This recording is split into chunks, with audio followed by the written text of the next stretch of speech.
Hi, I'm Tara Lynn of Geek Saga Entertainment, and welcome to the 6th annual Drinkin show, a pre-Dragon Con webcast where we discuss news, updates, cosplay, parties, and more, and have quite a few drinks in the process. Today, I am joined by Ashley, Jesse, Kevin, Jenna, and Danny. So we're going to go around the circle. Let's go clockwise. So we'll start with Kevin and go Danny, Jenna, Jesse, Ashley. Just introduce yourself. If you have social media, tell people where they can find you, and then we'll get into things. Okay. Hi, I'm Kevin Kurz, let's see, introduce myself. I've been I've been going to Dragon Con for quite a while. I think I'm at 10 years. I forget what year this is, and then COVID obviously screws things up. Maybe 12 years, something like that. I usually hang out with the fleet, usually do a lot of room parties, vendor halls, that kind of thing. And so today I'm just here, ready to drink, and looking forward to talking about con, getting excited about everything, and kind of going from there. And also, as you can see, I do painting as well. I'm going to be working on a Battlestar Galactica themed painting while we talk. And if you want to see more of my work or anything like that, my website is artofthenerd.com. And you can follow me. I think my social media, like mainly it's Instagram or Facebook, and that's Happy Little TARDIS. And so, because I do a Doctor Who series as well, so that's my social media and my website. And but yeah, let's talk about Dragon Con. Okay, I've been going since 2008, so whatever that is minus COVID, and I do photo shoots. I hang out with friends, and I get selfies with all my friends. All my social media is under my name. You can add 9,000 for anything outside of Facebook. I'm on Instagram, TikTok. I'm in Discord. I'm everywhere. So always Danny Hunter 9000. Yeah, pretty much. Yeah. So it's pretty easy to find me, except for YouTube. It's Cameraman 9000. That's where it came from. So, which I do post a little bit on YouTube. My YouTube channel is really old, though. It's older than kids I know. So, but yeah, I look forward to Dragon Con. I think I've got about 16 groups this year, something like that, which is not that bad. So, and yeah, that's me in a nutshell. So, I'll let. I'm Jenna Guy. My handle where you can find me is Instagram at Derpy Squirrel Cosplay. I started going to Dragon Con in 2014. So if you count COVID, because I got a badge, we're at 9 years. If you don't, then we're at 8. So take it or leave it with that one. But we did some virtual events for 2020. So I think I'm going to count it because next year is 10 then. I really got introduced into Dragon Con from my friends and really fell in love with the group and the new friends that I have made.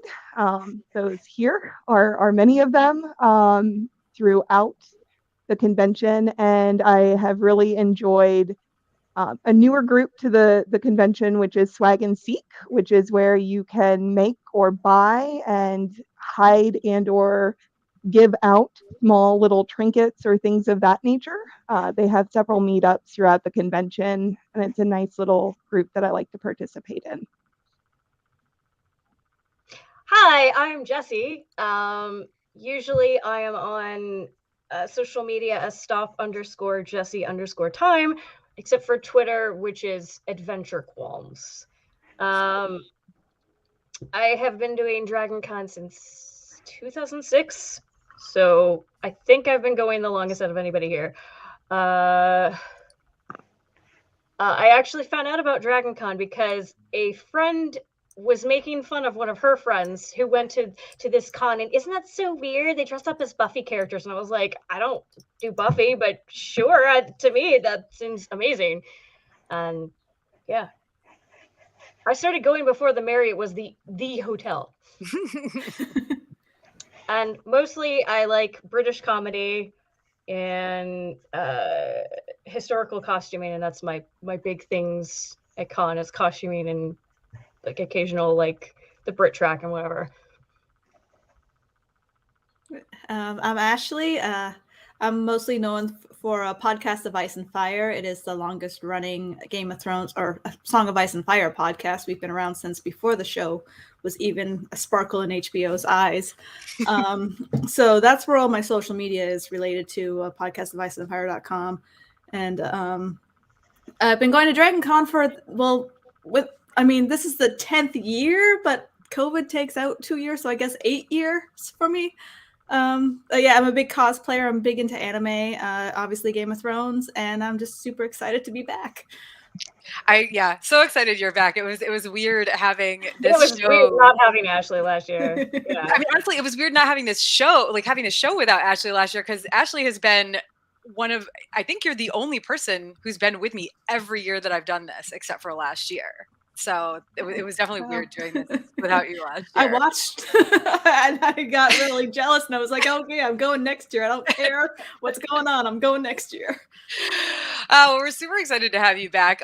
So as I already mentioned, I'm Tara. You can find me on Facebook, Instagram, TikTok, and Twitter at A Geek Saga, and on the web at ageeksaga.com.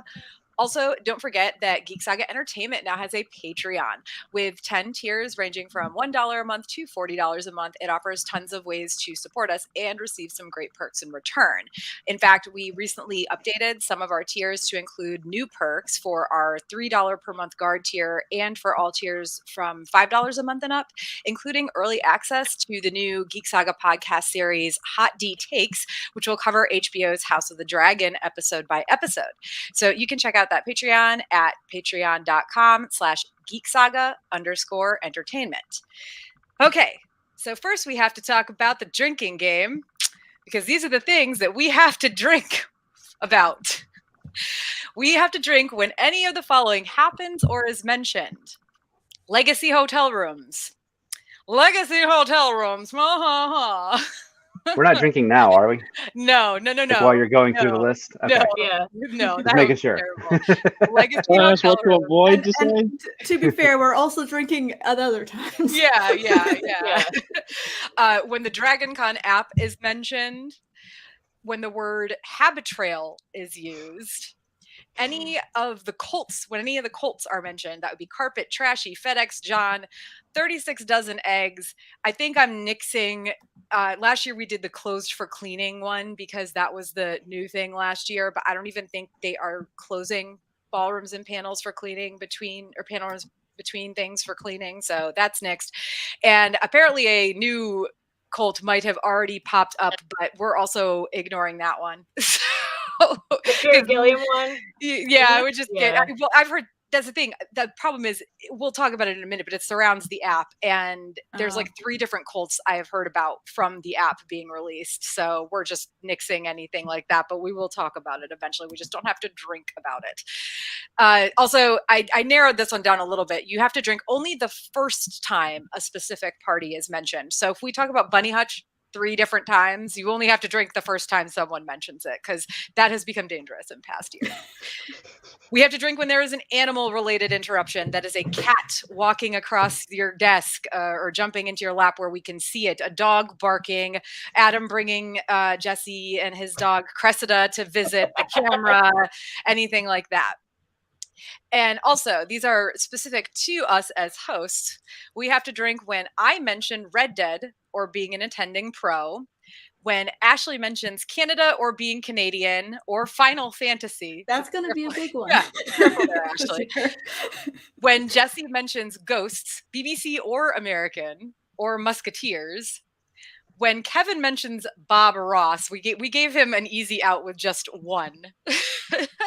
When Jenna mentions any iteration of Squirrels or Squirrel Girl or Swag and Seek. And when Danny mentions collecting toys or his toy collection. I'll have to mention it. It's in the background. Yeah. No, I was wondering if we should add Game of Thrones or anything related to that, but that might kill us. I think that would be very dangerous, especially with House of the Dragon premiering on tomorrow. Yeah. How big it's going to be at Dragon Con this year, at least in terms of discussion, if not cosplay. I am interested to see if there's going to be cosplay surrounding it already. But I'm sure. Okay, so Dragon Con tips and tricks. We start with registration.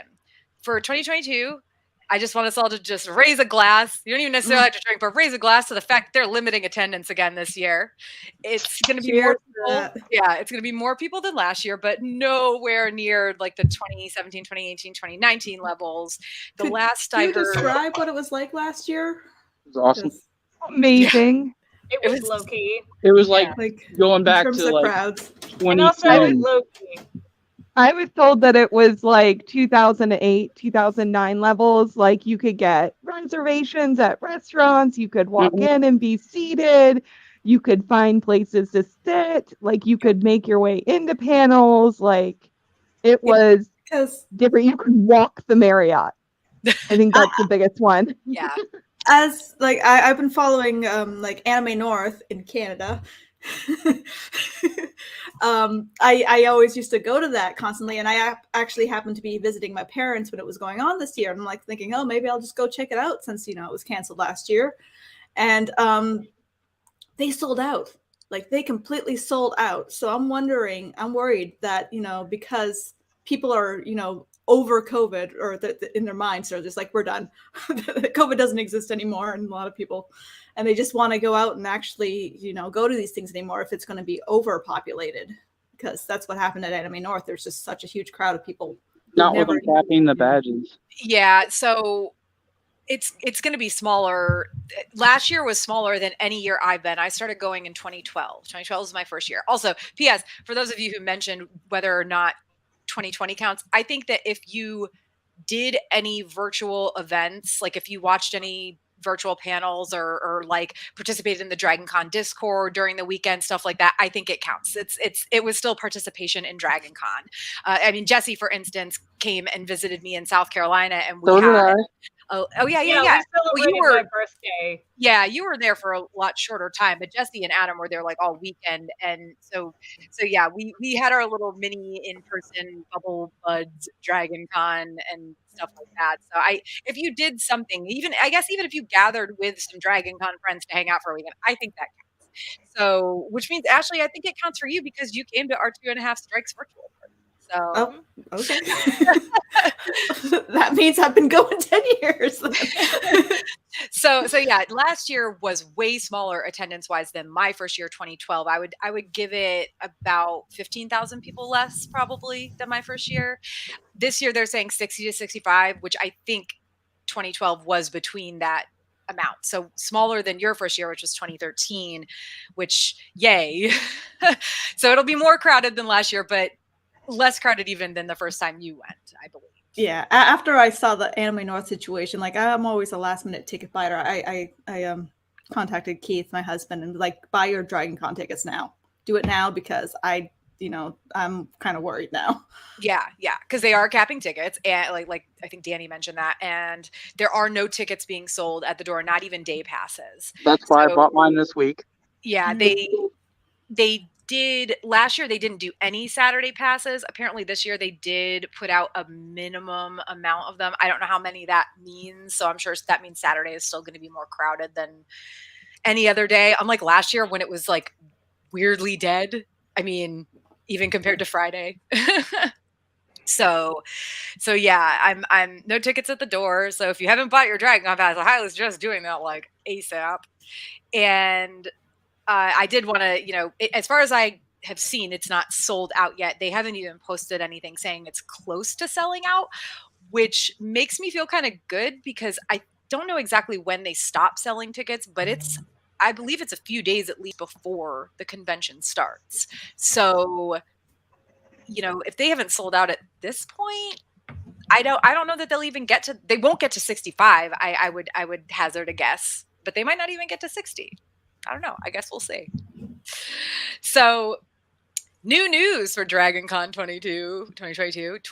I keep wanting to say it's 2023. I don't know why my brain wants it to be 2023. Stop it, Tara. So DragonCon does still have their streaming service. It's a $10 annual fee if you can't make it to the convention but want to watch some panels. There are going to be a bunch that are, I believe, aired live. I'm not 100% sure about that, but I do know that they did pre-record quite a few. So there's going to be a good amount of content on that. I mean, if you can't go and you want to just check out some panels, it's $10 for the whole year, and they're available. Like, it's available all year long. So that's a plus. Last minute hotel room blocks. So this is something we always bring up every year. And I know, Jesse, you were sad because you missed out. I was mad too, because I was trying to get, I would have wanted to get a room for somebody, but couldn't. I heard Marriott rooms open today. Yes. Yesterday night. Yesterday. Last night. Yeah. It was they had probably some gone. Okay. Yeah. They were still open 2 hours after the fact. I was still checking and letting people know who hadn't obtained a room yet. When I checked, they still had Kings at all occupancy open if you had it. And I think somebody posted this morning they still had some, but I would assume by now it's been 2 days. They're probably gone. Yeah, I think the problem is that a lot of people don't want a king room because they would need a share to cut down the cost. Exactly. And the Marriott especially is really expensive. So they're all really expensive. Oh, I know. Don't even talk to me. My Hyatt is more, but yeah. Yeah. Well, mine is too, but that's for different reasons. we actually, this is the first year in like 10 years, I think, that we're not doing a hotel room. We're in the suburbs of Atlanta, and it's just going to be easier. I think we're going to give it a shot and see on how it works to just, Uber down or take MARTA or whatever it's going to be, and stay out as late as we want to, and then just Uber back to the house. And I think. What suburb are you in? We're in Stone Mountain. So he's a little bit closer than you, Danny. Yeah. Closer, but still, it's a hike from there too. It's gonna be 25-30 minute drive. So. Well, you got to factor in traffic into that. Not at 3 o'clock in the morning. Yeah. Well, that weekend, you never know. That and like. That's true. You'd literally have to spend $300 a day in Uber. Yeah. I know someone that's rooming with us would cost to save money on Uber. So and we have people who we know that we can crash with if we get halfway through the con and realize, this is not working. I think we can make it work, but it's I mean, this is our first go at it, and so we're gonna see kind of how it goes. But the fees for a host hotel room are just. Oh no! That's why I have my dad picking me up to drive me and drop me off, and then picking me up from the thing to save the 45? Parking, 45 a night. Hyatt is $50. Hyatt is $50 a night for valet parking this year. So if you're staying at the Hyatt, don't plan on valet parking. I think the Marriott is $55 this year as well. Is Hyatt only valet? Is there a non? Oh shit! We'll talk. Yeah. No. But there are other options. We'll talk about other parking options. Okay, because we have not calculated for that. I have a good recommendation that keeps you close. So, but so there were a bunch of. This is just kind of a reminder. If you've never been to DragonCon before and you're hoping to get a host hotel and you don't get it in the original Hunger Games or have a legacy or whatever, they do open room blocks later in the year. Hyatt opened the small block earlier, way earlier this year. I can't remember if it was spring or early summer, but it was a while back. It wasn't legacy, but still. And then surprise, they did open a legacy block on Friday, August 5th, which they've done before, open a very tiny legacy block late in the summer, but this was the latest it's ever been. Usually it's in mid to late July. So it was gone immediately. I mean, I think I missed the post by about 30 minutes because West Coast time. And I mean, I personally have a legacy room, but I was hoping to snag one for a friend. And then the Westin had one open on Friday, July 22nd, which I only specifically remember because I was at San Diego Comic-Con. That one also sold out super fast. Westin doesn't do Legacy, but they did announce this one ahead of time. And if you stay at the Westin, it's a lot easier to get a room at the Westin the next year. It's not like total Hunger Games the way Marriott is. So there's that. Yeah, it's a lot more walking now. Yes, I mean, it's not the Sheridan. Yeah, it's not the Sheridan. There's not the hike uphill and uphill both ways. I mean, I know it's not, but it really feels like we're those old people who walk to school uphill both ways in the snow, but in the 200 The Sheridan would have been nicer for me than the Westin has been, probably because of all the shoots at the Hyatt. So yeah, but Ivy Park to the Hilton to Ivy Park to the Westin was killing me. I didn't realize it until 2 years ago when I got back in the host triad ring.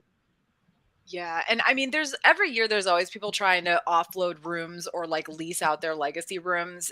Last year, a crap ton of people were trying to lease out their Legacy rooms. This year, it was still more than previous years, nowhere near what it was last year, but I've even up to within the past few days seen people post about having rooms at Legacy rooms that they want to lease out. So wow.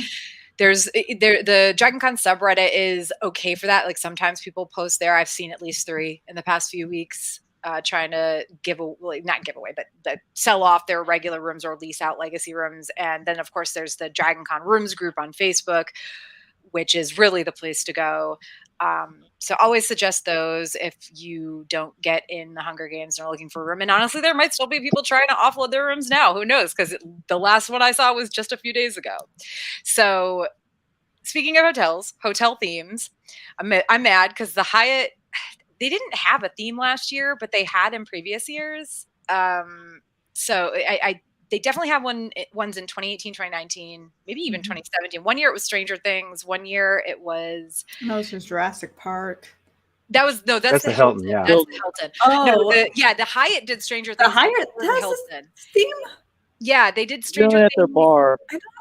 Yeah, yeah, they did Stranger Things in 2017, I believe. It might have been 2016. Is it just like a themed drink? Because I don't remember there being a theme. They have a menu and other stuff. Yeah. It's not the wall. They had the wall for Stranger Things out behind 22 Stories.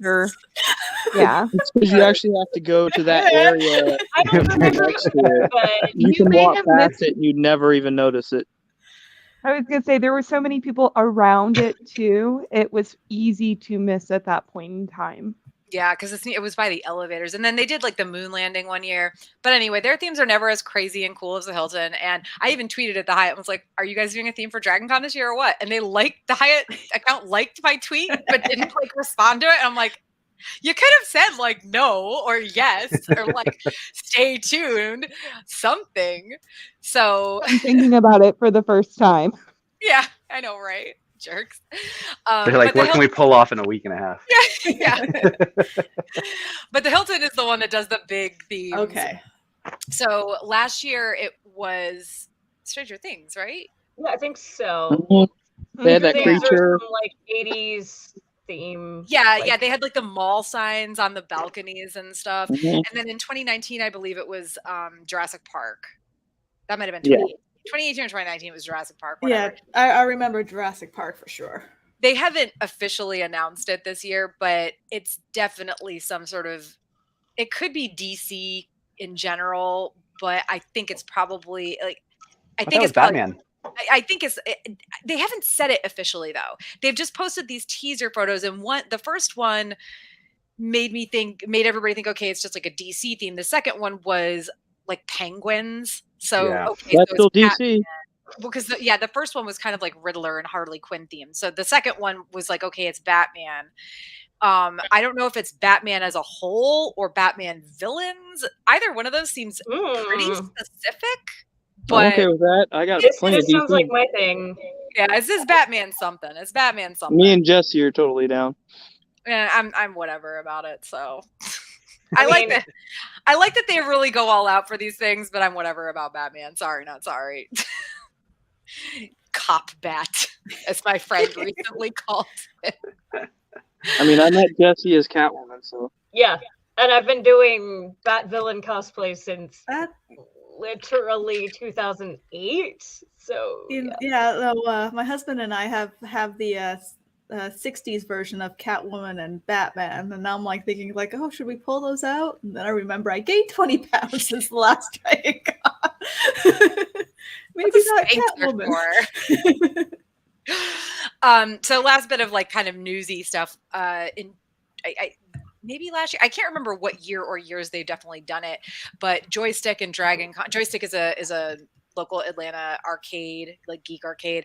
They partnered with Dragon Con at least 1 year, maybe two, to do a free pop-up arcade. So they are doing that again this year. It's not open as long as it had been the previous times. It's at 161 Peachtree Center Ave. It's about a block from the Marriott, sort of on the corner of Peachtree Center Ave and Andrew Young.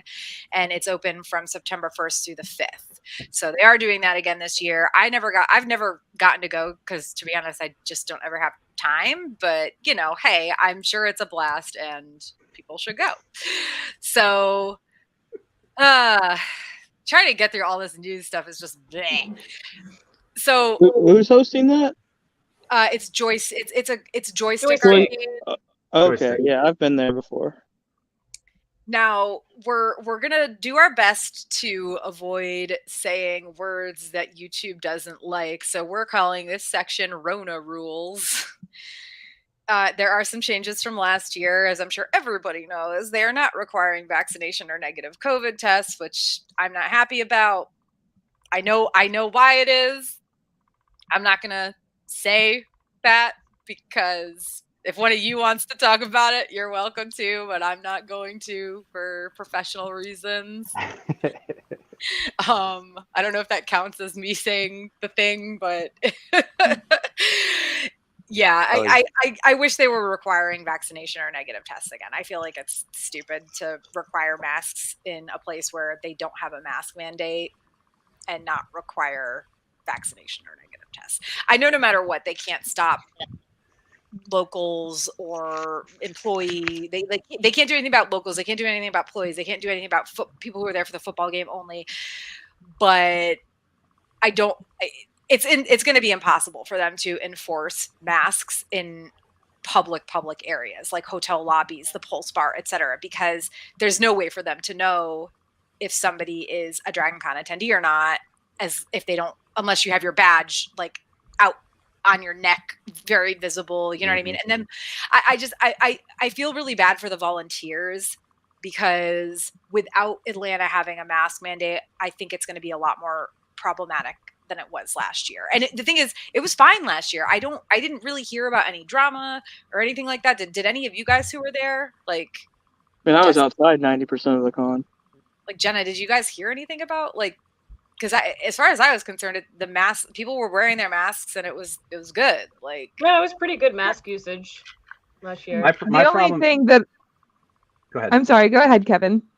Oh, I was just going to say, I didn't actually go last year, but I was in part because of the mask issues. And I would see everybody post pictures and everybody had masks at the con.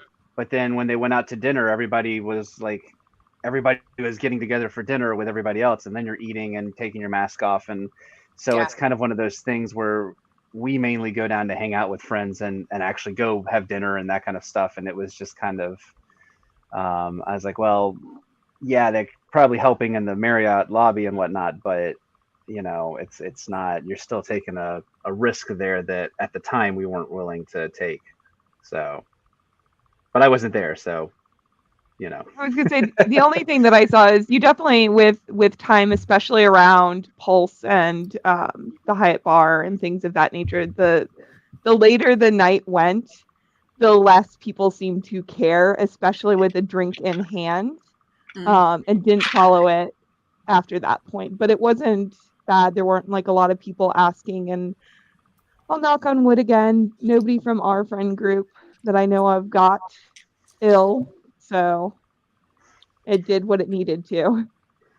Yeah, same on nobody getting sick. And I again, like I said, I didn't hear anything about, I'm sure that there were some issues, some people, whatever, but I didn't hear anything about it being a problem with really rude people or whatever. But again, Atlanta, downtown Atlanta had a mask mandate anyway. And they don't right now. And that's my concern about this year. And that's why I really, really, really wish they would have required vaccinations or Now, I will say, I went to a con in May. Momo? MomoCon? No, different Okay. con. I do a lot of different cons because I just sell paintings and whatnot. But I went to a different con, and they didn't require masks, but they did require vaccines. So every single person had to have a vaccine. And yeah, COVID, it didn't care. It just ran through everybody that was there. And now nobody, was seriously sick because everybody had the vaccine. But at the same time, it requiring vaccines didn't help. Well, at the same time, I was at MegaCon in 2021 in August, and they required and forcefully required masks. And I don't think anybody really got nailed from that. I didn't, and I was talking to thousands of people as I walked by the booth. So for me personally, if I'm worried about it, I'm going to be wearing a mask more versus a depending on just the whether or not you have a vaccine or whatnot. Yeah, that's been what I've noticed. I especially lately, I agree. Like, it doesn't care about vaccines anymore. I caught it from my stepkid who caught it at school, and both of us are vaccinated. Yeah, that was way earlier this year, and it wasn't bad at all. But and he was still having to wear masks in school at that point. So, it is what it is. But I mean, he might have caught it from a friend that he was hanging out with, like walking home from school. I don't know, but I feel like they should be requiring both, not just masks. That's all I'm gonna say. Like that's my thought. And I have no problem with the mask, thing. It's more just, it's going to be real interesting with Atlanta not having a mask mandate, because they did last year. And that was kind of that meant that even people who weren't there for the convention, who might not be vaccinated or have taken a test recently, still had to wear a mask indoors unless they were eating or drinking. So I don't know. We'll see. Anyway, enough talk about that bullshit.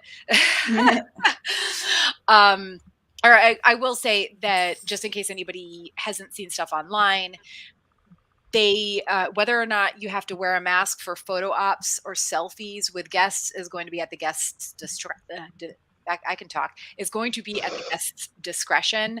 And I did notice that some of the guests are still requiring plexi between them and you. So if you're buying photo ops, pay attention to the small print, because it is like small gray print under their name or something like that says like, we'll be using plexi. So just, if you're really not wanting to pay money for a photo with somebody, if they're going to be separated by a piece of plastic, pay attention to that. And also remember that you could get there and even without plexi, they still might insist you wear a mask for your photo. So just keep that in mind. And then also whether or not you're allowed to take off your mask at or during a general, like a group photo shoot, is at the discretion of the person or people running the shoot. I will say that it was kind of the same last year, because they're, Hardy, Evie Park, Hilton Steps, they're all outside pretty much these days. And most of them weren't, as far as I saw, at least none of the ones I saw required masks. I had two. So there's a chance that will happen again this year. I haven't seen that in any of the groups this year, except for the ones that are already indoors, which obviously.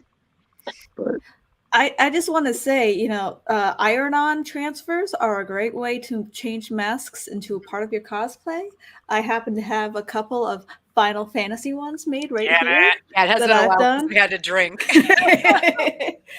And I mean, like, it just, it's not very expensive. $10 gets you a pack of like 10 sheets. If you're doing black, I've discovered that you want to make sure that you get the paper that is for black, not for white. Otherwise, you will end up with this, and that's not good at all. You want this. So get the proper paper, but make your cosplay make your mask part of the cosplay. It works. Which a lot of people do. Is a easy way to do it too. I did a lot of sublimation ones last year that matched my cosplays. If I just grow this beard out a little longer, I can just put my glasses over it. Yeah, Your beard is porous, sir. It's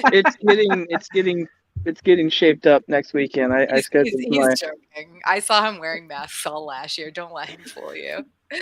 Yeah, last year I didn't do like. See, I have problems with the cloth masks. I actually do have asthma, so and also I have some panic issues. So like the cloth masks, the way they suck in to your face, I can't deal with it.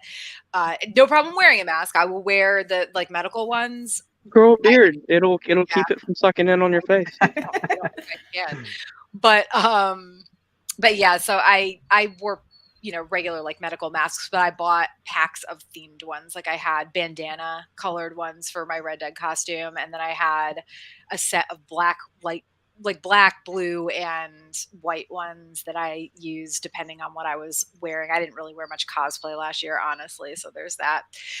But yeah, I mean, there are definitely ways to integrate them into your costumes, and a lot of people made some crazy masks last year that just straight up matched their costumes. So it was actually, the mask fashion was on point. But it is Dragon Con that we're talking about, so of course it was, right? Okay, so Con Suite. I actually haven't seen any updates on the Con Suite, but I'm kind of guessing it's probably going to be about the same as last year. It's the same place as ever. It's the second floor of the Hyatt. If you don't know where that is or can't find it, that's not my problem. It's not our problem. You're not looking hard enough. It's on the second floor of the Hyatt. If it's the same as last year, they are going to limit the number of people who are in there. You can't serve your own drinks, and they're going to plate all food and hand it to people. Again, I have not seen that this is the official stance on the Con Suite this year, but I would guess it's going to be. Just if they're doing masks, you'd hope that they're keeping these small things, right, especially for the volunteers working at the Con Suite. All right. Now, here we go, guys. 2022 Dragon Con app. That came out today, so I haven't actually had a chance to really look at it. Well, everybody drink for the app. Cheers, Dragon Con app. Drink for the app. Yep. But I was just like, I'm running around doing so many things. I want to look at it, but I don't have time. Now, despite them claiming the app wouldn't be out until about a week before the convention, as Ashley said, it is actually out.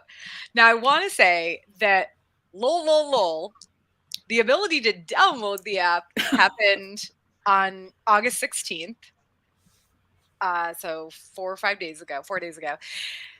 There was no actual information on it, but the event descriptions, if you clicked on events, it said like sample testing data for every single event, right? There were only like 1 to 4, I think, each day. And if you clicked on the sample testing data, if you looked at the descriptions, it was absolutely hilarious. It went through some Monty Python, a whole bunch of Monty Python shit.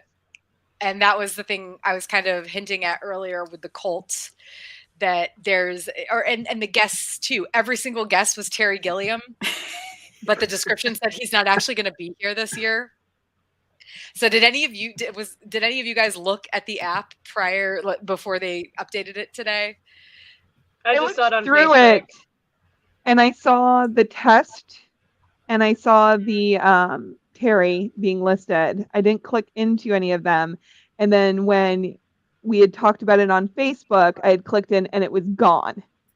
No. So I didn't get to read any of it. Okay, yeah. So by the time you had posted it had gone. And then today I noticed that all the tracks were there. So I took screenshots. So I'll post them then, because I feel bad about that. Everybody should witness this miracle. But somebody said there was like a Terry Gilliam.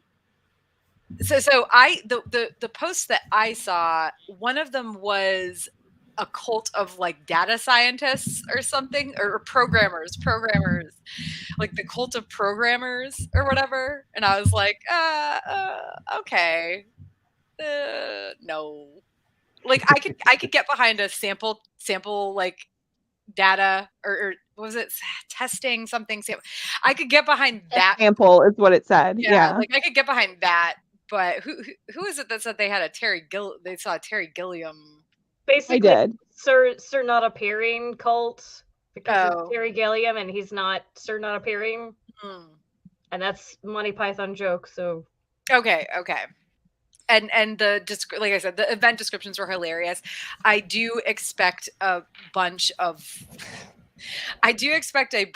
Moose cosplays because that was one of the it was basically this whole story where the first sample testing data was the wonderful, I'm going to read these. The first one was the wonderful telephone system. The next one, we not try a holiday in Sweden this year? Try. I can talk. Why not try a holiday in Sweden this year? See the lovely lakes. A moose once bit my sister. No, really. And then it goes through the moose once bit his sister story. Many interesting furry animals. Moose trained by blah, blah, blah. And so you get to, I can't remember if it was Monday or Sunday, but one of them, Monday, including the majestic moose. Moose costumes was the last one. So you know that there are going to be people putting together moose costumes for this shit, right? Or if people have moose kigu already for some reason. Maybe because they're like Ashley and they're from a specific country. Doesn't count if you say it. Oh, no Lord. country was named there. I named no country. I was this close to wearing my Canada t-shirt. Oh, damn it. What, I just named it. If you have moose items, Ashley, I suggest bringing them because it will be a thing for sure. I am definitely excited to see the rando moose stuff that might pop up, honestly. So that reminds me of the year that the Hilton sent out reservations to all the hotel rooms, and for whatever reason, the group, instead of saying Dragon Con, they said something like ZebraCon, and that was just their placeholder. But there were probably 30 or 40 of us that all put together zebra costumes and went and actually gathered at in the lobby and everything. Had a good time. Didn't you guys do that? They did it in 2019 as well. I mean, I remember that in 2018 specifically. Yeah. I remember Dean sending me pictures of him wearing his Gang Goes to Dragon Con shirt under like a striped suit. And so then in 2019 it was GatorCon.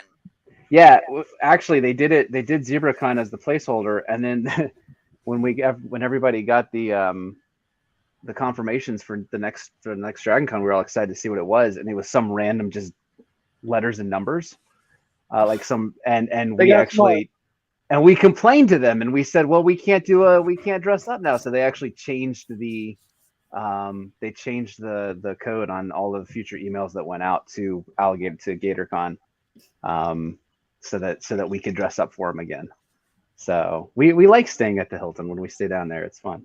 They do a good job, I think. Yeah, I don't know if they did that last year or this year for the reservations. I haven't heard anything, that's for sure. So, yeah. Boo, Hilton. Well, Step up. Last year did become GatorCon, but that's because of Loki Gator. That's true, yes.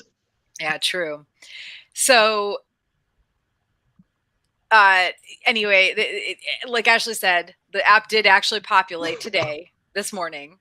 The funny thing is, I opened it up to check on it for this convention, for this webcast, assuming that it wouldn't have changed. I am sad that they did get rid of the descriptions, Jenna, that you didn't get to see them, but I promise I will send them to you and or post them, probably both.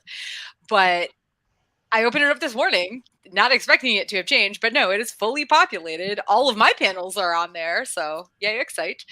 And yeah, so if you haven't checked out the DragonCon app today, it has. Do they have the photo shoots in there? Well, caveat here, I haven't checked everything. So I don't know if all the things have populated, but I would assume so. I'll just keep everything I looked at was there. I was going to say everything I looked at, because I've already added my schedule and everything that I was looking for. You're better than I am. I don't add my schedule to the DragonCon app. I only do it because I will never remember if I don't. And then my phone alerts me, and then I go, I don't think I want to do that anymore. So like normally on this webcast, this would be the point where I would say, hey, the DragonCon app hasn't populated. Check, Facebook groups or other social media for any tracks you're particularly interested in. But no, it's all there. So you're good. Although I did see them say that it wasn't official and like everything could still change for the next, I don't know. Always. 9 days it or is something. never official until it actually happens. Yeah. I was saying I've seen them change same day before. Yeah. My dog's just barked. Sorry, you guys. That's an animal-related interruption. Go lay down, you two. Shoot. Which dog is that? That was the Schmelly Belly. Oh, Schmelly Belly. She just turned around and looked at me like, how dare you call me Smelly Belly? She is. No, that's her nickname. But she does have sticky farts. Isn't that everybody? Huh? I said, isn't that everybody? No, Ellie's are particularly stinky. They waft. It's bad. I mean, like Mr. Peps, he's such a small thing. He's it's a cat this big, but man, you could smell him from across the room when he lets one rip. So we're going to talk about some photo shoots. Jesse, we're going to let you go first, though, just because I know you've got a hard out at 8 for this. But do you have any photo shoots planned? I know I'm doing the Umbrella Academy photo shoot. Ooh. Because I've been doing Umbrella Academy cosplay since 2019. I don't know. Whenever the first season came out, and then it's Sunday at 11, I think. I haven't done a morning photo shoot on a Sunday since 2008 or something. This is why I'll never make the Battlestar photo shoot, because it's always Sunday morning at like 9 or 10 a.m. Fuck that shit. Sorry. Nope, it's great. I tried to see if I could put together sorry, you guys are gonna drink a BBC Ghost / CBS Ghosts photo That's shoot. two. But I couldn't put it together, and I didn't want to come up with a Facebook group. And my parents are doing the American version. My husband and I are doing the British version again, but whatever. More people watch the show now, so hopefully people will know who we are this year.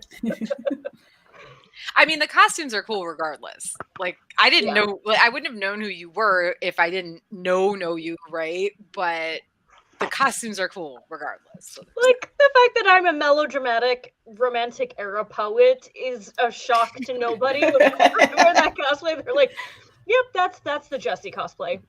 Yeah. So changes to group photo shoots, because I did want to note this just real quick. Again, like we said, mask requirements are up to the person running the shoot, but most of them are outside. Like I said, very few of them last year required them. So there's that. Last year, they did not have the big Marvel and DC photo shoots. They are having them this year. So I am interested to see whether they require masks for those, just because they are so large.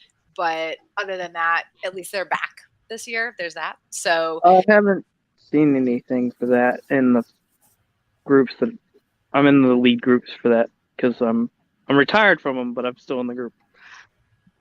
So. But as per the usual, sorry again, guys, I'm most excited about the Red Dead photo shoot, which this year is Friday at 3 p.m. Okay, because I kind of want to see you. You have such an amazing Red Dead costume. Thank you. It is like my magnum multiple opus. Red Dead costumes. I have multiple Red Dead costumes, but the one that I wear for the photo shoot is like my magnum opus, and it's one that very, very few people do, because A, it's hot as fuck, and B, you can't, it's like almost, I had to make most of it like from scratch, or the things that I bought, I had to like take the buttons out of my vest and replace them with little like bullet looking buttons, and I had to alter the shirt collar, and you can't buy these items. They don't really, there's a lot of Red Dead stuff that makes no sense when it comes to costuming. So I am most excited about that one, but I also will probably be going to the Pirates of the Caribbean shoot on I might do Saturday. that one. I might do that one. Yeah, that's on Saturday at 1, which it's so funny because my friend Gypsy, who's organizing it, lives in Hawaii, and Facebook groups, which actually this is kind of a blanket announcement. Facebook or Facebook events. Facebook events are fucked when it comes to times right now. So if you're if you're looking at a DragonCon event, like a photo shoot event or whatever, and the time looks weird, please go to the DragonCon photo shoots Facebook group and check it against their spreadsheet, because the first tab spread pace right now. Yeah, the first tab in the DragonCon photo shoot spreadsheet is alphabetical order. So it has them all, and it tells you at least which day. And it gives a link to the event, but ignore that. Find which day your photo shoot is, and then go to the day and then find it, search for it and find the time, because do not trust Facebook event times. I created an event, like a private event, and I was worried about it messing with the time because I'm on Pacific time. So I put a time in, and it set it at like 4 p.m. on Sunday when it wasn't supposed to be happening till 11 p.m. And I was like, that doesn't even make sense, because 4 p.m. here isn't 11 p.m. on the East Coast. It's some sort of weird thing that's going on where it shows UTC time. Like it puts everything in UTC time no matter what you do. And the Gypsy, who's been organizing the Pirates photo shoot, has tried to edit the event like 4 times, and no matter what she does, it's the wrong. I've seen that. It's been fun. Yeah, I haven't seen that in any of the groups I'm in, and I'm in a lot of them. You're also the same time zone as the con. It could be an issue with people in different time zones, but that shouldn't matter, because I personally, when I made my event, I was looking through my personal my computer settings were fine. I even my desktop is still set on East Coast time. My laptop is on West Coast time. So I checked it on both, and it should have been okay. But maybe it's just because I'm in a different time zone. It just kept pushing it into UTC time. And there's nothing in my personal Facebook settings or my group settings or anything that allows me to fix it. So that's maddening. I've found that as long as you stay on Zuckerberg time, you're fine. And Facebook loves you. Zuckerberg time doesn't exist, so you got to play in the settings. Other than that, I am gonna probably, hopefully, make it to the Spider-Verse shoot on Sunday at 4, which is actually a random. I wasn't planning on doing this, but then Jenna and I planned to do some sort of laid-back Marvel Rising themed cosplays together, and I was like, "Oh shit, there's a Spider-Verse shoot at 4 that day." Well, might as well go, because I'll be in a laid-back Spider-Gwen. I know somebody who'll be at that shoot too. Yeah, I do too. It's you. So, anybody else doing? I guess, Kevin, are you guys planning on doing any photo shoots? Yeah, we do the Battlestar one every Sunday morning at 10 a.m. and yeah, so that's good luck with trekking in for that this year. I know, right? Usually that's 7 a.m. Saturday night. That's the one where you're gonna be like, oh god, we gotta crash somewhere. Yeah, probably. But honestly, like we used to do a whole lot of different shoots and plan them around and stuff. And I think as we got older and we have kids now and everything like that, it's more just kind of a laid back, like if we can, if we can hit one, then that's great. But the only one that we really actually plan on, saying, okay, this is in the schedule that we have to do is the Battlestar one. So. You crazy 10 a.m. Sunday people. Yeah, well, it's like we show up. A parade. Yeah, but you get to show up with your coffee, and you get to show up, and nobody cares if you're smiling or not, because everybody's half asleep anyway. So you can just be like half zoned out. Nobody smiles in Battlestar Galactica. I am trying to push one of my shoots back later. It used to be at 10:30, and I pushed it back to 11 this year. My goal is to have it at 12 next year. I don't want to do morning shoots. So, Jenna, what about you? Photo shoots this year? No. I don't really do photo shoots. Nope. I don't think I've ever done one. So, no, I don't think I'll start. I've done very few. And this year, me planning on doing 3 is it's a big something. We'll see. We'll see. What about you, Ashley? Well, sorry, but Final Fantasy. I have one Final Fantasy costume. Like, okay, let's just drink because I'm going to mention this a few times. This is an entire paragraph about Final Fantasy. Yes. So there's one on both Friday and Saturday. They're more Square Enix / Final Fantasy. So, Kingdom Hearts is the other big name under that banner. So I only have one costume for it, but my husband has two. One of them you can see right behind me that I'm working on. He bought it from China, and I'm making it actually look good because it looked like shit. But so there's one. I think there's Friday at 1 or 1:30, and then Saturday at 2 or 2:30. I can't remember exactly. So they're Square Enix / Final Fantasy, and then I'm also a part of at Ice and Fire Con. There was a huge Fire Emblem Ice and Fire crossover group, and I was like, I want in on that. So I joined them, and they are putting together a big photo shoot. I think they're just joining in with the Nintendo photo shoot because Fire Emblem is under the Nintendo banner at Saturday at I think 4 or 4:30, maybe 5. Don't quote me. It's on the app, I'm sure. So I'm doing that one as well. So it's those two that I really want to go to. Everything else is just kind of like group cosplays. Well, maybe Danny can tell you when the Nintendo one is because it's 5:30 on Saturday. Okay. Because I'm shooting that one with her ex Brian coordinated. We don't need to refer to it like that. Why you gotta make it weird? Yeah, don't make it weird, Danny. Well, Danny does a billion photo shoots, but before you get into those, Jesse, I know you have to leave in a couple of minutes.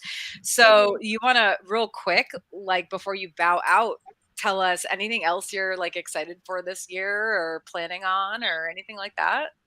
This is like probably my lowest key year in a long time. I haven't really planned anything. I don't even know what costumes I'm bringing.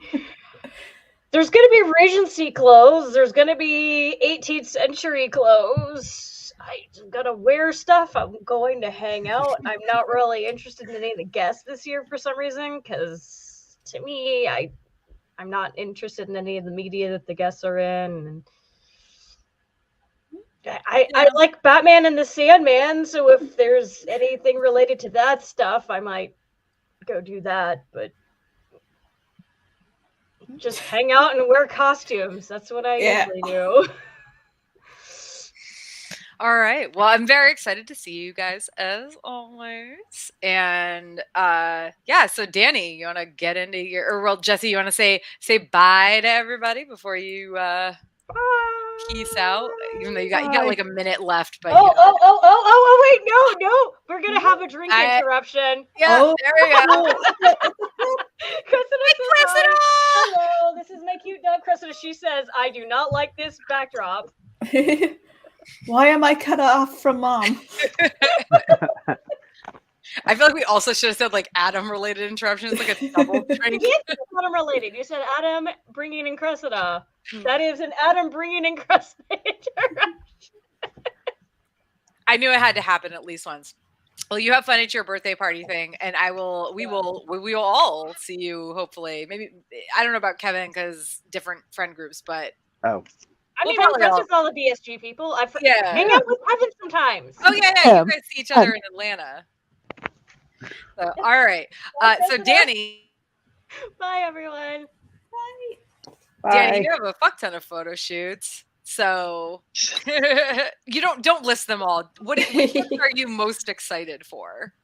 I'm excited for the new ones, like the groups I've never shot for. Those always make it interesting, especially for fandoms that I am completely unfamiliar with.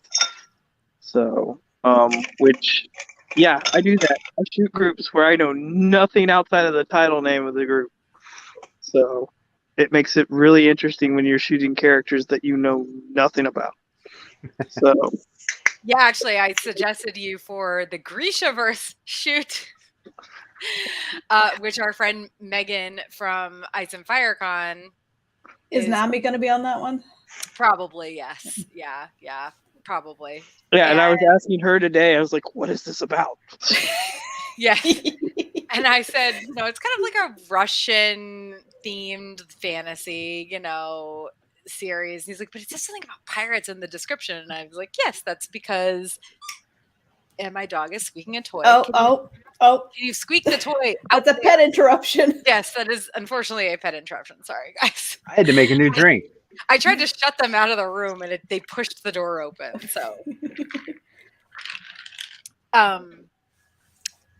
So, yeah,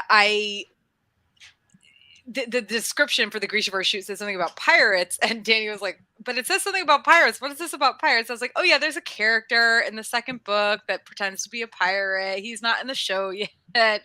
Whatever. So yeah. It's funny I'm shooting that group and then I'm shooting an actual pirate group right afterwards for Dead Flag. Yeah. Our flag means death. Yeah, that's what it is. Just a little show no one knows anything about. I mean, I'm No one aware cares of it. I've about got that. HBO. I Is need it on to HBO? try. Yeah. Okay. I need to try to watch it and You see if I should. can get into it Hilarious. It's cute. because it's probably going to be the largest new group I'm shooting because it looks like it has a heavy attendance. I'm sad about the location, but I'll figure something out. Pirate ship. It's over at Ivy Park, so it's not a large area for a large group. I don't know where they would put a pirate ship in downtown. I mean, I don't think it's as popular as like Game of Thrones, so I don't think it's like. I would actually No, hazard you'll that see. this year it's going to be more Wow. The popular. largest groups for photo shoots that I'm aware of will be the DC, Marvel, Loki, Spider-Verse, and Disney. Those will be the mega shoots. Mhm. So Loki was the biggest last year, obviously, because they didn't really have anything else outside of probably maybe Disney.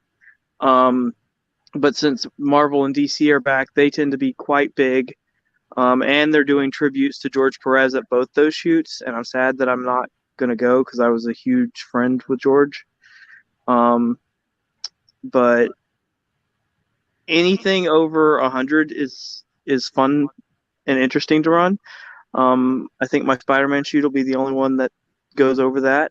Most of them will be. I think there will be a few over 40, maybe 3, and then the rest will be 30 or below.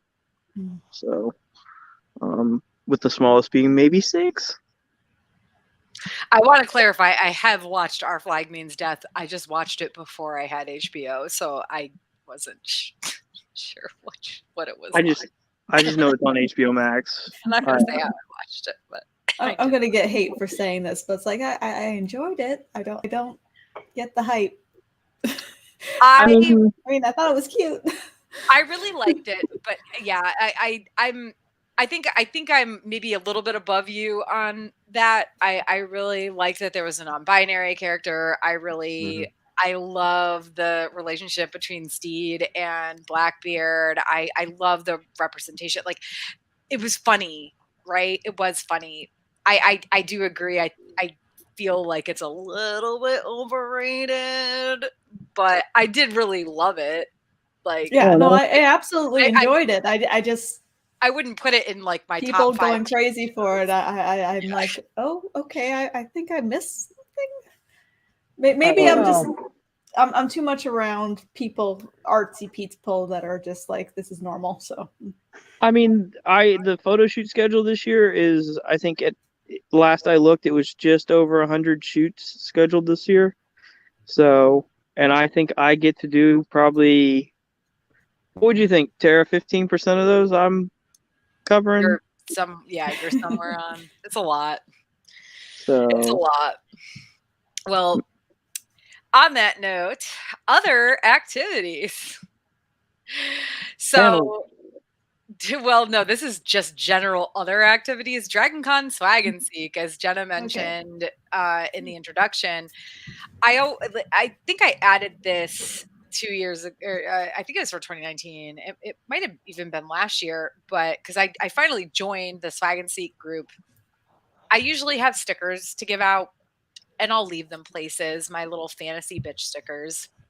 I I was hoping I might bring a couple Ice and Fire Con koozies and tote bags, but that is entirely going to depend on whether or not I have time when I get to South Carolina before driving to Atlanta to dig them out of my shed.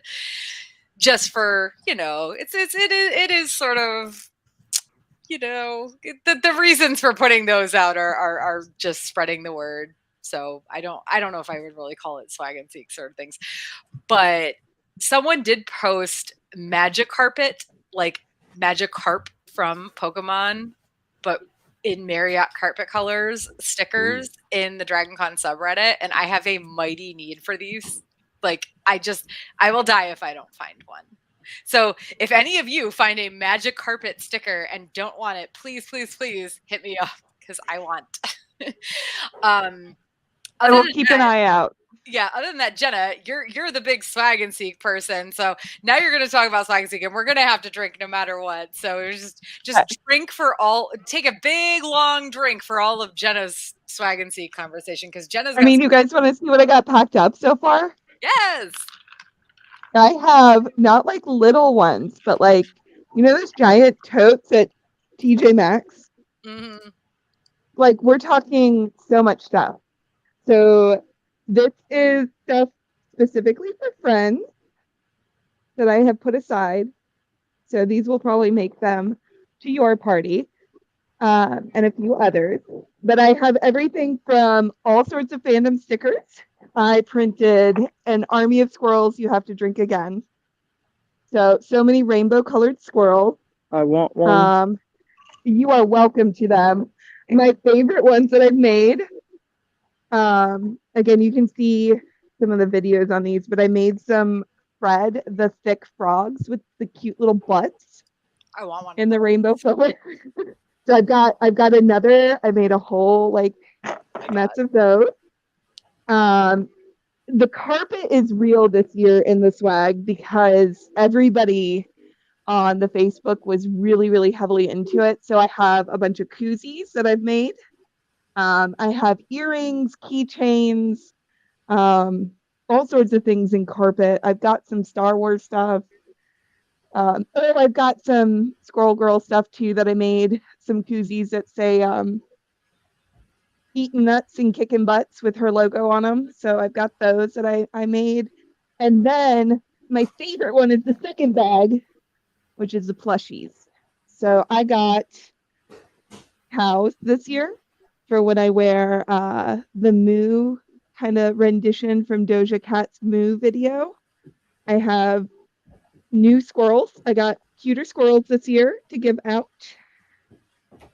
And there's a different color. I got bananas for scale because I couldn't say no to them for some reason. Like I saw them online and I was like, no, I must have these to give out.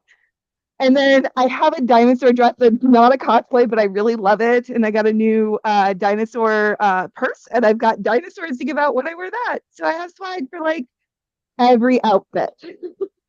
So all sorts of things. I'm still able to, if you have some custom requests, in our group or even on the Facebook, I put it out there twice. I'm still making some things, so let me know. Because I know I had a request for some Eevee things, so there are a few of those. So. I wonder who that was from. I have no idea what you're talking about. Yeah, so the first meetup that I'm going to go to is an unofficial Swag and Seek meetup. It's Wednesday night before the con starts up, and it's called Swag and Trade. So if you make things and you really want something that maybe you don't want to run the chance of not getting, there are a bunch of us that are participating, so that way we can also make sure that we get something, because the whole point of Swag and Seek isn't to get, but also my daughter would be very disappointed if I didn't bring anything home to her. So I do that. And then the other events are give out only events. You're welcome to come. You don't have to bring things. You can participate there. I think Thursday night is the first official one at 7 p.m. at the Hilton Grand East. At Wednesday, right? No, Thursday is the first official one. Wednesday is the unofficial one that I'll first do. That one I believe is at the Marriott. And then we start doing them at the Hilton I ran into that one last year. It was at the Pulse Bar, and I got a really cool mini little 3D printed dragon, and I tried to pay the guy for it, and he wouldn't take the money. He was like, no, you don't understand. I do, real quick, not to interrupt, but I do have a question from the chat. Ashley. Oh, no, Ashley's not here. Ashley was here, and then she had to refill. Ashley, is Sorry, that I was making a drink. Is that an Emmett Selch costume? Yes, it is. Yes, it Talking is. about Final Fantasy for my new refill drink. Yes, my husband is doing 2 versions of Emmett Selch. Both Saturday and Friday. So when you said he was doing 2 different costumes, I was like, we're trying to save money. I'm gonna make a bunch of costumes, and he just goes off and buys 2 costumes. I'm like, oh, okay. Well, this is our friend Erin from our BSG fan group who says yes. She has a cat named Emmett after that character. We bought it. It is a China cosplay, but I've been editing it, making it not horrible. Okay, here, I actually have it over here. This was like the shoulder pads he gave me. So they've been removed. I've completely been remaking that kind of thing. Yeah. The China costumes, it's like they come and they might be okay, but as a cosplayer, I agree. You usually wanna. Most people use that as a basic outline for their costume. Yeah, I mean, honestly, if I was going to FanFest, which is their basically their own convention, I would make it all from scratch. But well, I'll just take this and just like the fur trim, I've replaced it with actual fluffy fur instead of little whatever it came with, stuff like that. Just taking the little parts and making it not crap. Yeah, I feel that. Been there, done that. So other activities. So there's a thing called conquesting, where you find the quest giver, get your quest. It's a simple thing like take a picture with this specific cosplay, or it's very simple things, but get your quest, complete it, and you have to send it to them. I don't know if it's via text or Discord or whatever, but the person who runs it is really cool, is on the DragonCon subreddit all the time, and you get a prize when you complete your quest. So I'll post the link to the Reddit post where they talk about how to find them, but I did see a post where the quest giver was saying, and I want to talk about this because DragonCon, the quest giver was saying that their main prop that designates them as the quest giver was broken, and they wouldn't be able to do this year because of that. But a whole bunch of Redditors offered to help by making 3D printing whatever a new one, whatever it's like an arrow or a pointer or something. And I am completely unfamiliar with this. Yeah, I've heard of it, but it's been going on for years. But if you're not on the DragonCon subreddit or the Discord, maybe it might be one of those, or even if you see them around, you might not necessarily recognize, what it is. But so for a while, it seemed like this wouldn't happen, but it looks like as long as one of these helpful people pulls through, it will. And I'm only mentioning this because, lol, heart, DragonCon, you guys. When I say there were 6 people in the comments on this post where this person was like, I don't think I'm going to be able to do it this year. The one thing that designates me as the quest giver, it's this big prop, it's broken. And people are like, we'll just 3D print it. And they're like, okay, well, what would I owe you? And they're like, nothing. We want this to continue, and just, the hearts. And there's other DragonCon things. There was a DragonCon bingo, D100 list. These are things that have happened in past years, but I haven't seen or heard anything about them in the groups. And to be fair, I honestly snooze all of the DragonCon groups. happen pretty much every 30 days. It's like all of a sudden there's 500 posts on my feed, and I'm like, I do not need to see all of these posts.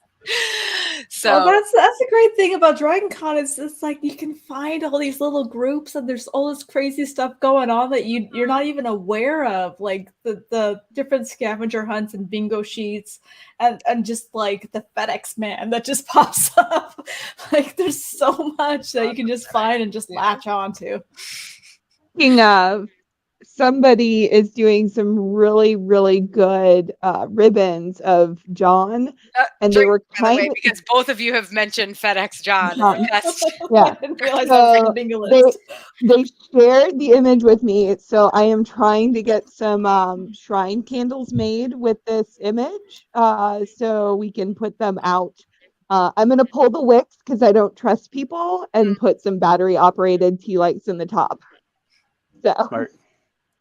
That's another thing I've been seeing getting more popular, which I really hope continues to grow in popularity, is the ribbons. Like, I know they've always been around, but like so many more people are doing it now. They're doing it great. for just about all the photo shoots I went to last year. I got a ribbon for the group, and I didn't realize that I had so many ribbons until people were starting to talk and like they were getting jealous of all the ribbons I had. Party. You'll never be that person standing on the second floor of the Hyatt, letting their whole ribbon thing. I've got a photo of that. You do that at the Hilton too, but yes, I was like, you'll not be that person. They do that every year. I've been to other cons where they are like the thing, and I'm happy to see it, coming to Dragon Con and being more and more popular every year. So I need to do ribbons. I need to make 2. I need to make You Got a Danny Hunter selfie. And then I need to make one that you got to be in a photo shoot by me. I think those would be, I think I could hand those out to people. That way they could find me afterwards too. Well, I highly suggest my friend Chuck at phantomaniacs.com. He prints ribbons for Dragon Con. That's where we got our Ice and Fire Con ones, which I couldn't find before Dragon Con last year, and then found at some point when I was like visiting, like when I was going back in South Carolina, and then I now don't remember again where I saw them. So I've got to find them before Dragon Con this year so that people will have Ice and Fire Con ribbons. Shoot me that guy's link for next year. Yeah. So, well, Kevin, do you guys do Battlestar ribbons sometimes, right? Too, right? There's a lot of, there's several different ones.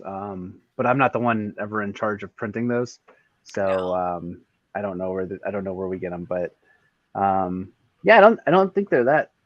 I mean, I see. I go to a lot of different cons, and so it's Dragon Con. I think has a. I've always noticed the ribbons at Dragon Con more than elsewhere. So same. But some of the smaller cons are actually, it's really surprising seeing all the different ribbons that people will do for like even these small, like, under 1,000 people cons, and you'll see people with 20 different ribbons on, and you're just like, yeah, it's crazy. It's crazy. Yeah, I mean, I'm with Ashley. I knew, I've seen the ribbons before, but it feels like it was the past 4 years, 2018, maybe 2019, where I really noticed like a lot of people having a lot of ribbons versus there's always the people who make it their job to collect ribbons, so they have a ton, but now it seems to be a bigger thing. And yeah, I'm definitely excited to get. Yeah, I wish I had the funds to make ribbons. I was looking into it. It was just like, can't do it this year, but in the future. Yeah. Well, like I said, I don't know, Ashley. Now this is your Ice and Fire Con small council job. Remind me next weekend when I get back to South Carolina to look for the damn Ice and Fire Con rooms, because I have a fuck ton of them. Oh, you have them? Oh, I have. Yeah, I still have a bunch of Ice and Fire Con. Okay. I think I have a bunch of Westeros and American Musical ones as well. So yeah. Yeah, I just have to find them, because I did find them, but now I've once again forgotten where they are. All right. So real quick, we're going to talk about avoiding con crud. Get your vaccinations, get your boosters, get your flu shot if you can. I have been trying to get a flu shot for 2 weeks now, and I can't get an appointment for one with my insurance. I got mine yesterday, both of them. Yeah, so that's yeah, fine. I'm thinking about going to try to get The that. flu was worse than the COVID booster. I will say that. What? I didn't have any Yes, problems with it last year. I didn't either. But no, I definitely made the mistake of putting the flu in my good arm, the one that I use, and it hurt this morning because I got them yesterday. So Oh, I always do my lefty.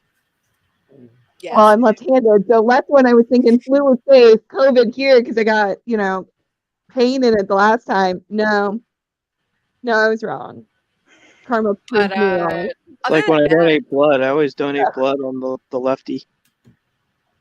But other than that, start taking your vitamins, particularly vitamin C, multivitamins, whatever. Bring like take your fucking vitamins. Bring antibacterial liquid hand soap for your room. This is something that I have been doing forever because the hand soap bars are disgusting. Right? First of all, they're like face soap or some bullshit. They are not antibacterial anything. The bars that they provide in the hotel. Bring antibacterial hand soap. I thought those were for taking home. With the little shampoos and that's and the remote and the batteries from the remote. I've never done the batteries in the remote. I'm not Ross. Taking the apples from the hotel. People actually do that. They just take the batteries out of the remote. Yes, people do. I've never done it, but they do. Yeah. Okay. I have not heard Some that. I already have hotels my tote made. Have an itemized list of what they charge for missing items.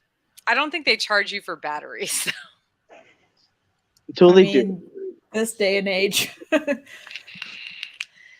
That is true. So, bring antibacterial liquid hand soap. Bring hand sanitizer. Because also trash bags. Trash bags is a big one. Yeah, power snakes. Wait, what? I also a power bar. Yeah, I call them power snakes because they have the they look like a snake. Oh, we're talking about like surge protectors. Power strip. Yeah, that's a totally different. This is not about cleanliness, man. This is about avoiding con crud, not charging your phone. But are we going into what to bring to DragonCon, or are we still on con crud? Oh, we're still on con crud. So bring hand sanitizer, bring antibacterial hand wipes or wipes in general, like Lysol wipes, whatever. I will also suggest you can get these little alcohol wipes, teeny tiny ones for your phone. Highly suggest those because your phone gets disgusting. Let's be real. If you're staying with a lot of people, buying those cheap dollar store face cloths can really, save you having to deal with that situation. Oh yeah, makeup. Well, also just makeup and makeup removing wipes in general are a plus. Bring a small bottle of dish soap if you plan on using drinking containers more than once, and utilize disposable face masks. Like, listen, cloth ones are great, but if you are bringing cloth ones and you plan to wear them more than once, always plan to wash them. Yeah, or bring the filters. The filters. Just bring in and out. Yeah. So other than avoiding con crud stuff and bringing all the antibacterial things for your room, bring your own foods or snacks. I will say this, many restaurants are still open despite everything that's happened in the past couple of years, and crowds at DragonCon are going to be thinner. They certainly were way thinner last year. I can't stress enough that you should make sure to have at the very least some decent hearty snacks in your room just in case. Because even last year it was depending on the time of day, whatever, it's whether or not the secret food court at SunTrust is open, whether or not Aviva by Camille has a long line. You mean I can't make do with a coffee maker and some instant noodles? You're for fine. An entire week. I'll have a microwave in my room this year. You'll be good. I tried that actually one con, and everything tasted like stale coffee. So I stopped doing that, and I started bringing my own kettle from that, just a hot water kettle. and that's that works better. You just have to make sure you get the noodles that come in their own containers. Now it's a good time to buy it because it is back to school and college time. So microwaves and kettles and toasters and all of the above are super inexpensive I right now. have seen people like they're trucking in to Dragon Con and they've got a full microwave in their packs. I mean, I will have mine this year because I actually have not skipped one of my meal prep kits. So I'm bringing that for lunches with me because they are too expensive to leave at home. I have seen people carting in crock pots.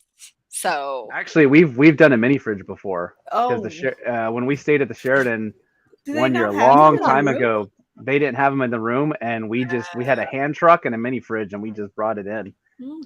Yeah, 2018, I don't think the Marriott had mini fridges in the rooms. Like, it was a recent thing where they started adding them because you had to rent them beforehand, and they were like $25 a night.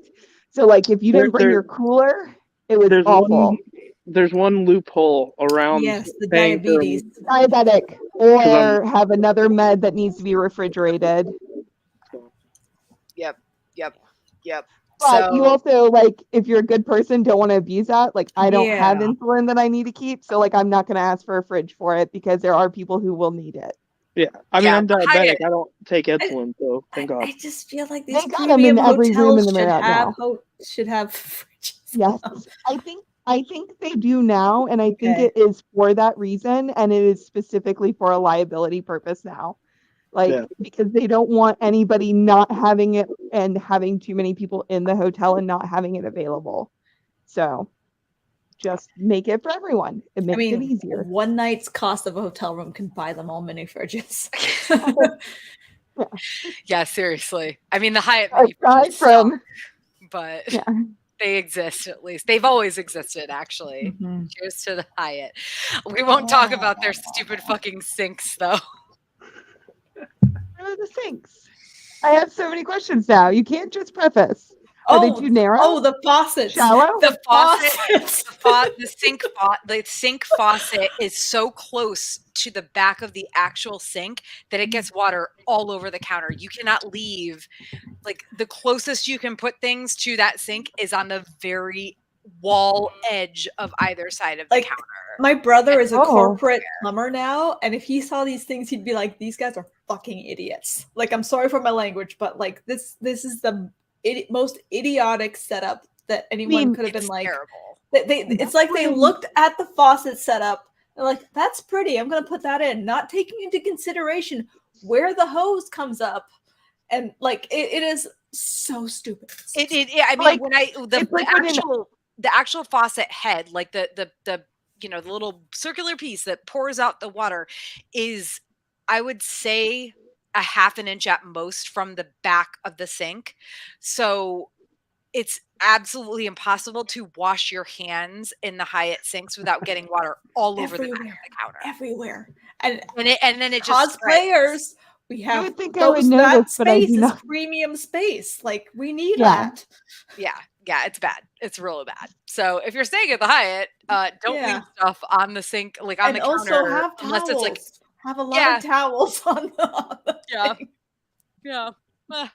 Oh God, I love so many things about the Hyatt. I really do, but the sinks are the worst. The sinks are the I had forgotten about that until you brought that up, and I'm just like having flashbacks to that year that I did a face paint, or a body paint for what was it, the Undertale. I was like full blue, and it's like I need that space for so much makeup, and it's just all wet. Everything was wet. You did better than me. I did Unity one year, and I accidentally dumped my airbrush into the cooler. Like, I accidentally tripped, and it turned the whole cooler blue, and I was like, "Oh, this is bad." But that was in a Marriott room, not a Hyatt room. So, yeah, I had a sink that worked to clean it out.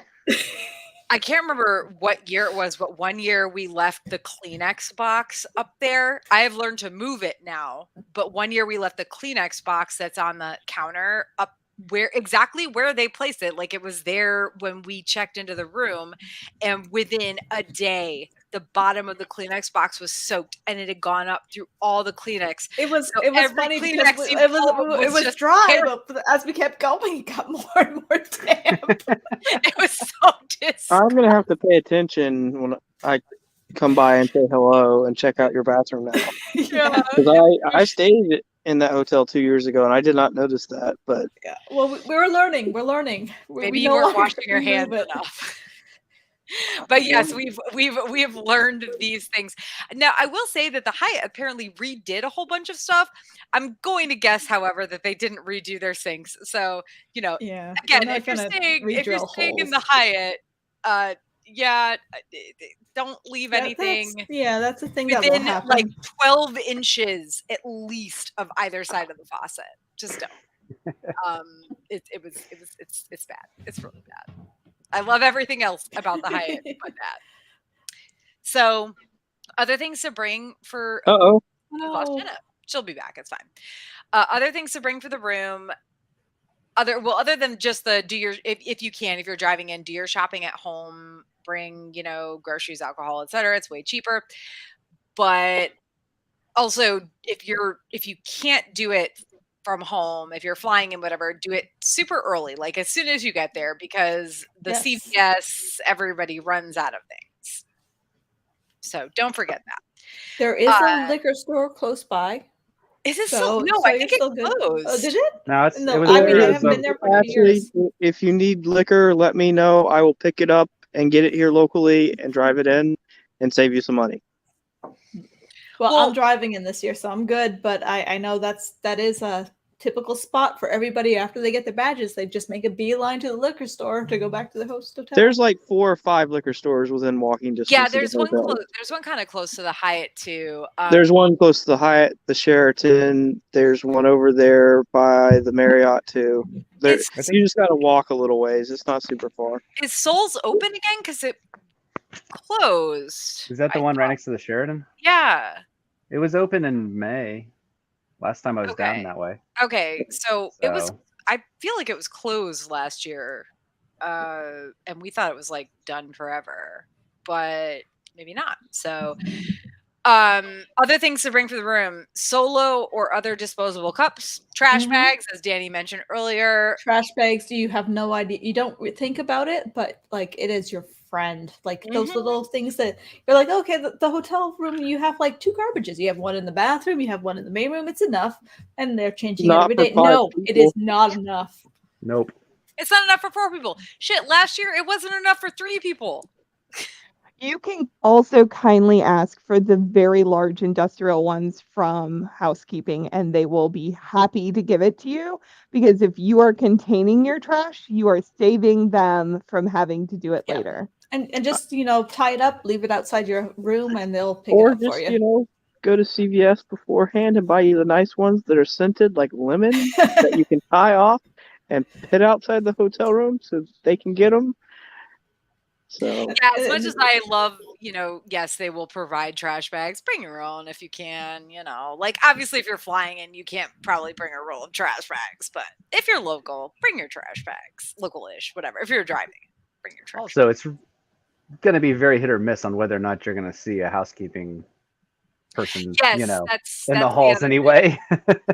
or calling them and asking them for something, because last year, they were super understaffed last year, and they're always busy even when they are fully staffed. So who knows what the staffing issues are going to be like this year. So I always do that kind of thing the first night we get there. Like if I want extra towels, I get a whole bunch the first night. Yeah. So we're generally good for the rest of the weekend, because they will make passes through the room. But if you have extra right away, you're good to go. Yeah, anything you can do to alleviate the poor housekeepers, and I mean that in the nicest way possible. Like, these people have to deal with a lot of shit on DriveCon weekend. Imagine all the fake blood they get to clean up. And body paint. Fake blood and body paint. Glitter. Oh my glitter God, is everywhere. All the glitter. I mean, the glitter will never leave. Yeah. It is the gift that keeps giving. I love the meme. Everywhere. The meme comparing coronavirus, or sorry, that which will not be named, to glitter, and it's like if someone in your vicinity has glitter, who now has glitter? Everybody has glitter. My wife's a burlesque performer. There is glitter everywhere all the time, 24/7. No way around it. Yeah. Brittany, clean up your glitter. Yeah, and the little sparkly things, the little like Tassels. Crystals, tassels. Yeah, they're all over the place. It's Sequins. Yeah. Yeah. Also, another thing I would suggest is to bring like paper plates and plastic silverware. Those Forks. Also Forks are big. Yeah. Because, like, a lot of times you buy food and they'll forget, and you'll be like, I have takeout and now. That's why I always do finger foods at con, like hamburgers, chicken fingers, sandwiches. But or just go to a Viva by Camille. Yeah. You need vegetables for that weekend to survive. Go to a Viva by Camille. During the rest of the year. What are you talking about? I don't eat that during the year. I don't eat it during con. Hamburgers will sometimes have tomato and lettuce on them. So I mean, not mine. And ketchup. So I mean, there's your little vegetables emergency for the day right packets. There. Yeah. Get those. I've got a first aid kit already made. So I have like Tylenol, Aleve, Band-Aids because somebody always gets hurt, gauze, like Neosporin, eye drops because it happens, Pepto-Bismol, like everything already done, already made. So it is in a kit. So I have everyone covered instead of CVS for it this year. But yes, you would be surprised like how much stuff sells out so quick and you can never find it. Everybody's shoes, like they need the Band-Aids for blisters. Yeah. They're absolutely buying all those. And I mean, I always have. I have Band-Aids in my first aid kits. I have 2 of them. I generally have Advil on me at all times. I definitely have hand sanitizer at all times. I generally have a breakfast bar, a bottle of water, sunscreen. You know, I've learned what I need as a photographer to carry as well. So I tend to bring vitamin E pills, or sorry, D vitamin D pills. I used to work night shift for a number of years, and those were like, I lived as a vampire. I needed my vitamin D somehow, and they are good to like help you out. Like I do recommend them for cons. I'm also bringing liquid IV and rosé all day. So yeah. So rosé all day a wine. Rosé all day is like liquid IV, but for basic white girls like me, I guess. So not okay. No, it's not. It's not what I mean. I'm bringing plenty of that stuff, but I brought the stuff for like the next day to make sure that you could continue. So, last but not least, bring cash to tip your fucking housekeepers. Mm-hmm. I would say that it is smart to, or not smart. The absolute least you should be tipping these people is probably $50. And that depends on how dirty your room is. And that's the absolute least. Last year, I think I left 80. And we left our room spick and span. So bring cash. And if you're rooming with other people, talk to them beforehand and say like, hey, we're all going to chip in, $30, $40. And that's on the last day too. So that's not like daily, because like a lot of people, they just like, hey, don't even bother. Yeah, no, we usually are just like, stay the fuck away from our room. We don't want you here. Like, but bring us some new towels maybe, but we don't want you here. We'll put the trash outside. Don't come make our beds. We don't care about toilet paper. Yes, well, we call for that. Bring your own. Bring your own, because the hotel stuff is trash. And wet wipes. Wet wipes, makeup wipes. But also, like, be careful with that, because, like, they're not flushable, even if they say flushable. Yeah. Don't be that guy. But yeah, definitely make sure that you talk with your roommates if you have them, and that you guys discuss what you're tipping your housekeepers at the end of the week. It might depend on how messy you think your room is going to get in terms of like whether you're body painting, whether there's going to be glitter, et cetera, et cetera. whether or not they come and clean your room or do whatever during the weekend is one thing, but at the end of the weekend, they still have to clean that room, and you need to think about how much of a mess you have made, and also how many times you have called them for extra towels and toilet paper, et cetera, et cetera. So tip your fucking housekeepers. Now, parking. This is like okay, because I was not prepared for this. Yeah, this is the last informational thing we'll do before we get into like fun things we're doing at the con this year. Host hotels are valet only, all of them. And prices have skyrocketed because I think, Ashley, the last time you guys were there, it was like $35 a night at the Hyatt. It was not 50, that's for sure. Yeah, it is 50. Well, here's what you can do. Okay. If you're doing a car, park it at one of the MARTA stations. It's $6 a day. And you can do that overnight? Yes. Because you can leave it for weeks, but I wouldn't. I'm telling you, you don't want to do that if you're bringing a whole bunch of shit, which is what. So it's great for you if you're coming in without a bunch of cosplay stuff. Like if you've got a small amount of stuff that you're bringing that you personally or you two or whatever can carry, that's fine. It's not going to work for you guys. There are several other options. There's the SunTrust parking garage, which is between the Hyatt and the Marriott, and that is a safe parking garage. Amazing. I don't know, what was it last year, Jenna? $20 a day, $25 a day? It was $25 a day, but what I like is that I can get to it from the Marriott and the Hyatt. Right. Am I cutting out again? My question is, because we're staying there, so we're not driving back and forth. So is it okay to park there and stay and not touch the car for a number of days? Yes, it is, and I do. I only go in and out usually on Wednesday or Thursday, just if I have to up supplies or do something last minute, and then I leave my car there the rest of the weekend. And then also just know that I will have a hand truck with me that pulls into a cart, so you don't need a luggage rack. You can just ask us. And that's something I recommend for everybody too. If you're going to park close but not there, try to bring your own dolly truck, wheelbarrow system, whatever it is, folding cart that you can do, because it saves, because luggage carts are the worst to try to find during the con.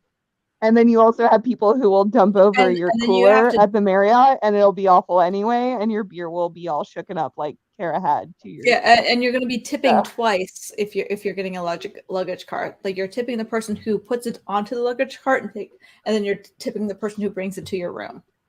So that is a lovely one from Costco. So it literally is a dolly that folds into a cart, and it's amazing. I ordered one of those expandable carts. So Ashley, personal note, you guys are getting there well after I am. So I will be able to come down and meet you guys. Oh, okay. And I'm not this year we're not doing a lot of cosplay, but any other year other than this particular year, we'd be doing a shit ton, twice as much as I'm doing this year. But this year we're cutting back a little bit. So we might be able to fit everything into suitcases, but normally we would not. Yeah, but for sure, we'll definitely talk about that, our personal things that we have to figure out. Okay. But yeah, I will look into that SunTrust building thing, because $50 is a lot for the amount of nights we're staying. It's insane. And here's the other thing you can do is you can always, if you're driving in, you can pull up to the hotels, unload, and then the further away you get from the Dragon Con center, the cheaper the parking is going to be. Well, that's why I said MARTA. You could park it. And MARTA would be one, or even if you wanted to stay in a deck with it that was walking distance, if you wanted to be able to get to your car. I've also heard the horror stories of people's cars being broken into, multiple people. Yeah, if you stick with the deck, it's okay. I wouldn't park in any of the lots. Your car would be safe in a parking deck. That said, when you're checking in or checking out during prime times, which would be Wednesday after probably 2 p.m. and if you're checking out Monday before 2 p.m., it's going to be real. It's going to be real tough to to pull your car in front of the Hyatt and get your stuff loaded in. Like, they're going to be jerks about it. I hate to say that, or it's at any of the hotels really, but personally, I have dealt with them being huge jerks about pulling a car in during prime check-in and check-out times. So, and there's also like Spot Hero. That's the thing where it's like something that people always push, and I do not fucking suggest it, because I used it for MomoCon in 2019. And first of all, when I booked the spot, it was like, here's, I was like, what's the closest lot to where I'm staying? And it said I was like, it pinged one location, but when I actually booked it, it was like 1.5 miles away. So, okay, fine. I found a friend to drive me over there, whatever. Well, you pay it up front and it's super cheap, but I got back to my car and I had a boot on my tire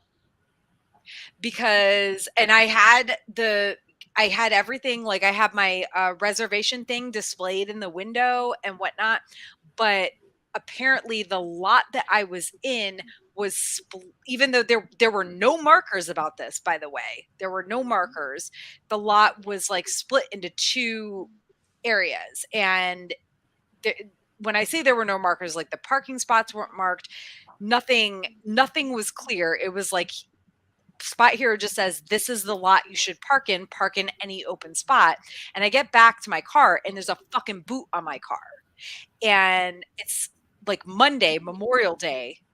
And I'm calling them and there's nobody there. Nobody's answering because it's a holiday. So my suggestion is, don't fucking ever use Spot Hero. Like, fuck I that had issues shit. with Parking Panda too, like getting in and like what they give. That was the same. Yeah. Spot Hero was Parking Panda originally. Yeah. So yeah, and so I had issues with that for a Dragon Con one year because like the barcode wouldn't work at the lot that I was trying to use, so I switched to doing the Marriott's parking when I was there, or the Hyatt, because we typically have one at either. And then the person at the Marriott, the actual bellhop, was like, why don't you just park at the SunTrust? Like, you can literally walk anywhere you need to. You don't get in and out, but as long as you're not leaving like 10 times a day, like, you're fine. So okay, I'll try the SunTrust. We're coming in on Wednesday, but it'll be like late. Yeah, we'll be there early enough, and we'll help. Is there we got it. People there at night? Because I don't know what time we'll be getting there. Like, will it be open in the evening? SunTrust has arms and stuff at all times, and the doors still open no matter what. Manned people have been running it more because people have been trying to skip out on their taps. You'll usually see parking attendants a lot more, but they do have like automated card readers 24 hours a day, no matter what. Yeah, it's a safe spot to park, and we'll definitely, chat about. I have no problem paying $25. $50 is crazy. That's like if you're staying at a Motel 6, that's your night. Well, the only way I'm paying that money for a Hyatt parking spot is if I borrow one of my parents' cars. Mm-hmm. Like, period. So, all right, now on to fun stuff. Personal highlights. Personal cosplay. So, is anybody else doing panels? Like, what are panels? The app came out today. I would have looked over it, but I really have not had the chance. So is anybody else on panels, or is it? I mean, I want to go to some of your panels. Some House of the Dragon stuff I plan to get to, but other than that, just whatever seems like fun at the time. So I've got a whole fuck ton of panels. You do panels like I do shoots. Yeah. Friday at 1 p.m., I'm on a game of spin-offs where we'll be talking about all the possible spin-offs that will happen for Game of Thrones. 4 p.m., I am on a panel called You Can't Go Home Again, Diaspora and High Fantasy, which is about sort of like wandering characters in high fantasy. So the simple answers are like Aragorn, right? Kvothe from Jesus Christ, I'm forgetting the name of the series. Patrick Rothfuss's books. I'm forgetting the name of the series. But also like Arya would be considered a character who's wandering. Yeah. And so I'm doing that one. Saturday, I am moderating the Red Dead actor Q&A. You're going to get a selfie at the end of that panel? So drink, P.S. because I mentioned. Oh, yes. Okay, we're going to do one big long drink because I'm mentioning Red Dead like 3 times here. You guys had to switch out from my gin into beer because. Yeah, I'm telling you. Your painting's getting a lot more surreal as you get going. So yeah, I'm moderating the Red Dead actor Q&A. I'm very excited. Now, I've moderated actor panels at other conventions, right? This year is the first year I have enough Dragon Con clout to actually moderate actor panels. So I'm very, very excited about all of this. Like, so excited. And I'm also... Who are you most giddy about? Oh, definitely the Red Dead Like, no, which one? Like, which actor is the one that... Oh, Alex McKenna, who voices Sadie, who's the character that I cosplay for sure. Like, are you going to be in full cosplay when you... Come on. Be that fan. Nope. I'm wearing that person. Nope. I'm wearing that cosplay Friday, and that's the only time I'm wearing it because it's miserable. It's hot. Also, I'm pretty sure if you're moderating it, you can just take the microphones and just ask all the questions yourself. Yeah. Well, I mean, what I'm excited about is I went to Red Dead panels at MomoCon 2019 because they had only it was Arthur's voice actor and Dutch's voice actor, just the 2 of them. So this year we have 4. It's Arthur, Dutch, John, and Sadie. And when I went to the ones at MomoCon, the panels were great. Dean and I went to both of them, but the people who were moderating the panels, neither one of them had ever actually played Red Dead. So they did a little bit of research, but they hadn't actually played the game. So what I'm really excited about is to bring and the way I run guest panels when I moderate them, because like I said, I've done it at other conventions, is I kind of kick it off, ask them a few questions, whatever, and then I turn it over to the audience. But I'm just very excited to be able to be a person who actually knows the game. Yes. Insanely well and moderate it. Like I'm so excited. I'm so excited.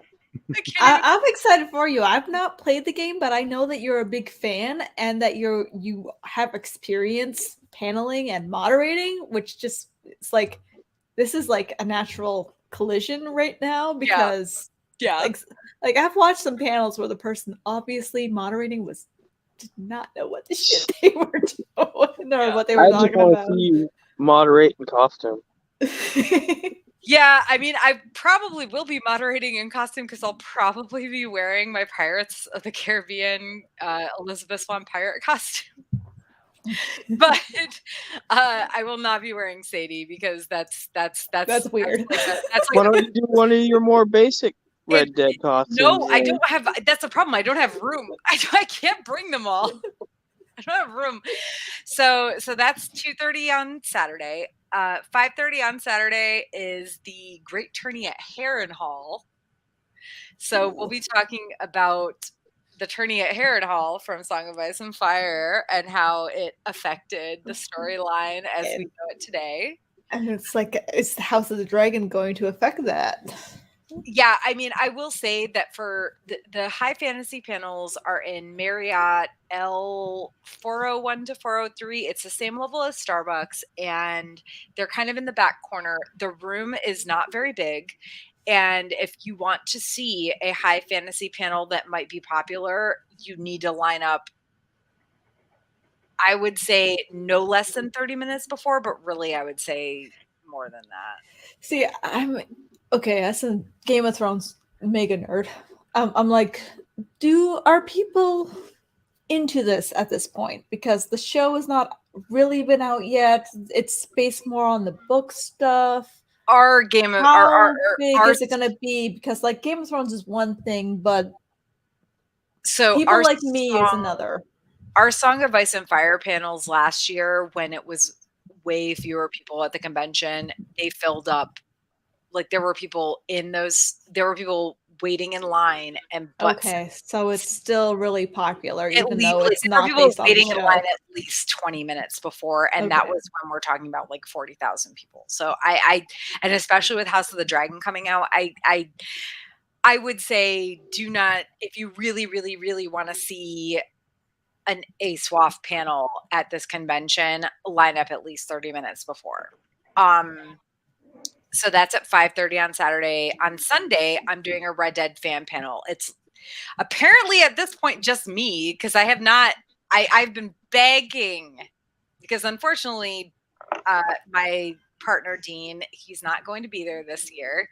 Sometimes people get job promotions and can't take time off from work, so like yay for him, but also like for me, because at this point I have not found anybody else who's willing to like be on this panel with me, and I'm like, oh, so I get to just talk about Red Dead for an hour by myself. So that's at 2:30. That's at the Westin. I think it's Augusta E through H. 5:30 p.m. I am on the House of the Dragon panel, also with the high fantasy track. I would say an hour before for that one. When it's show specific, that's well, and especially because the show is literally premiering tomorrow. I'm sorry, I know, I'm very excited too. So, and then at 8:30 on Sunday, I am hosting Blackwater Squares, which is a Red Dead themed Hollywood Squares. So it's I looked at the app, because I've kind of been back and forth with the track director about who's going to be involved. I know for sure that Rob Weedhoff, who is the voice actor or the actor for John Marston, and Benjamin Byron Davis, who's the voice actor, sorry. They did mocap, so they were full-on actors. Benjamin Byron Davis is the actor for Dutch, and then oh my God, Roger Clark, who's the actor for Arthur, are definitely on this thing. The last I saw, it was scheduled for this tiny ass room, Augusta E through H, in the Westin, from 8:30 to 10:30 on Sunday night. So it's, if you've never watched Hollywood Squares, it's gonna, let me tell you, it's gonna be hilarious. I was hoping I could, and I might still try to wear one of my silly, obnoxious Red Dead costumes. But honestly, I also think that I don't have it in me, and because I'm going to have to be really on point and there for this as a host. So the whole game is to, if you've never seen Hollywood Squares, there's 9 people.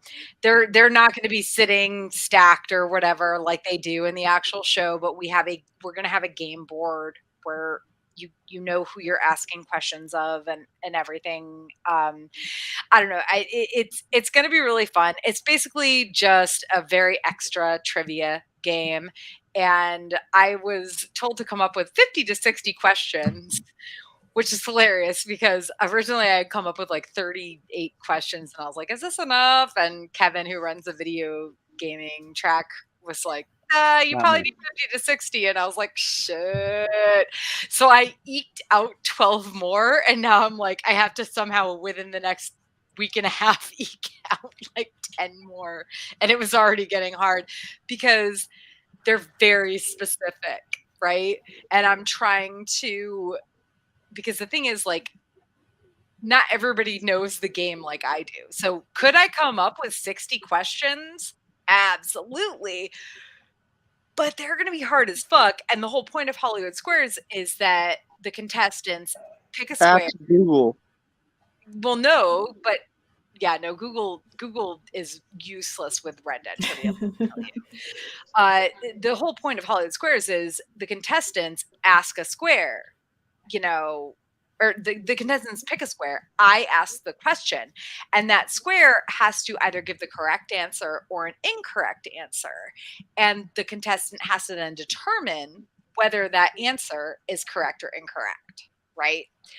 So I'm trying to come up with questions where people could either give a correct answer and or a very good incorrect answer.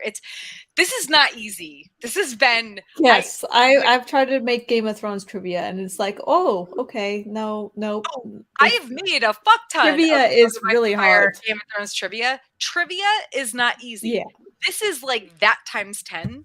So I have spent probably 20 hours trying to figure this out, by the way. Why don't you do like historical facts that you could ask during that time period of Red Dead? Because it's not Red Dead themed. Don't worry about it. I'm figuring it out. I'll get it. Listen, I am very proud of some of the questions I've come up with. Very proud. Some of them are so good. Like I've got this, there is a Romeo and Juliet side mission in Red Dead 2 where I literally had this whole two houses, both alike in dignity, in fair, whatever, where we lay our, I have been very smart about this, but also the last 10, I eked out the last 12 questions and now I have to come up with 10 more somehow. Anyway, so that's 8:30 to 10:30 Sunday night. And then Monday, I am at 1 p.m. moderating a Fear the Walking Dead actor Q&A. So I've been involved with the Apocalypse Rising track for a long time. And I had messaged them and said, hey, I can do a couple of these panels, but I don't know about timing or whatever. And instead of putting me on a fan panel, she was like, oh, well, can you moderate this Fear the Walking Dead panel? And it's got John Dory Jr., Morgan, who is also on The Walking Dead, and I think it might just be the two of them. But I mean, again, I get to moderate another guest panel. And you guys, I have been going to DragonCon and being on panels and moderating fan panels for so fucking long, and I have finally made it. I finally have enough DragonCon clout to actually do. You are the next generation. Carolyn, the next generation. But the weird thing is, I watch Fear the Walking Dead. I don't like Fear the Walking Dead. But you do it. They haven't watched Bitching Dead, have they? I'm guessing not. The funny thing is, I will say this. So the one character, John Dory Jr., that actor that's going to be on the panel, I have the biggest crush on him ever. All of us on the Bitching Dead have the biggest crush on this guy. So I'm just like, don't worry, I can contain myself. But Lenny James as Morgan, dude, Lenny James is an amazing actor, right? He's an amazing actor. He's in some amazing things. But on the Bitching Dead, we literally call him the show ruiner. Oh no. Because every time Morgan comes in, he ruins everything. And I'm just like, don't be surprised if they've seen the Bitching Dead, though. The other people at DragonCon may not have on the, getting you in there, but the actors may have. No, I hope not. No. It'll just be the media squad for them. They have. I was gonna say, because I know on So like some of the other panels, like they have brought up things similar to it with some of the other people there. And so I just would not be surprised by a question or two. But nope. I'm refusing to believe that they have any idea that the pitching did well. Until I sit in the audience and I ask the question at you. I have to believe that Lenny James, who plays Morgan, does not know that this show exists, because we have done nothing but complain about it for like 5 fucking years. Anyway, okay, so those are my panels. I did notice that Kevin, other activities that you're doing other than just general cosplay. No. Okay. Easy. No, Well, we can go into cosplay, so you can start with the cosplay because you haven't talked in a while. You've been busy painting. By the way, what is it amazing that you're painting? Oh, so this is a Viper? Yeah, so hold on, so that's what I've been working on. It's the Viper. It'll be available for auction after. No. So I'll probably wind up redoing the ship a little bit when I'm, not when I haven't been drinking. No, not allowed. I want the drinking version of this ship. Jenna wants it. Actually, it's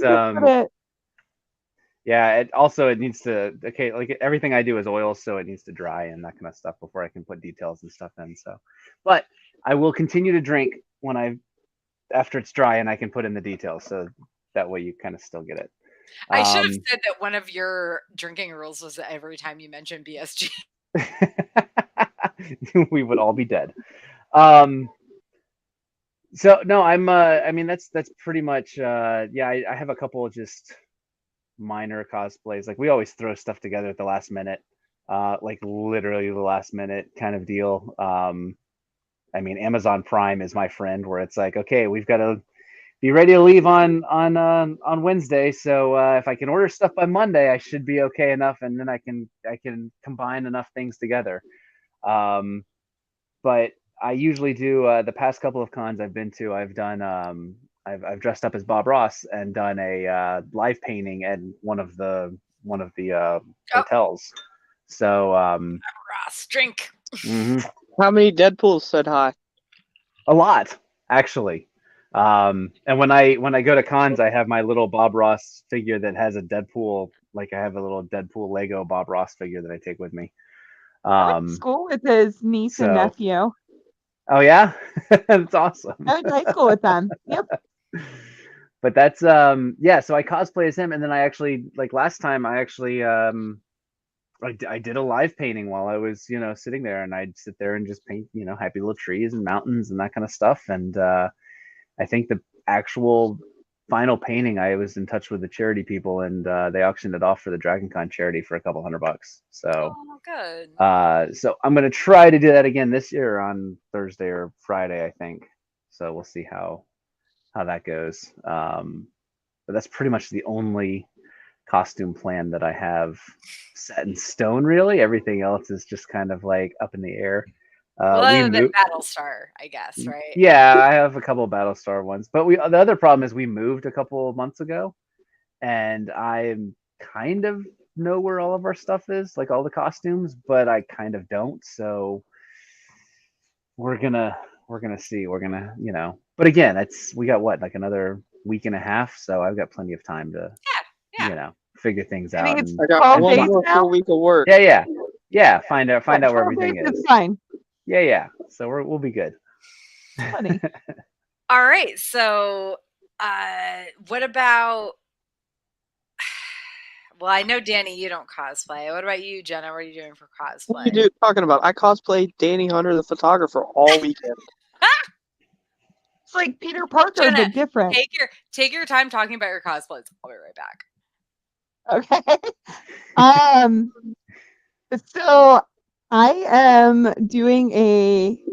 You want to fix that? Yeah. Your face is lovely, Tara. You're muted, but it goes on me, so we're fine. So I have a few, and we're gonna drink a little bit now. because the first one is I redid Squirrel Girl. So Nope. There you go. my daughter has fell in love with Marvel Rising, if you can't tell. She started watching the series, and so the Doreen Ellen Green kicks ass on this show, and I really like the fact that it's like a more modern version than the comic book version of Squirrel Girl that I've done in the past. So I have decided to redo it in that theme, which also led into the like lower key like high school Squirrel Girl Doreen that we're doing together because Tara's doing Gwen Stacy.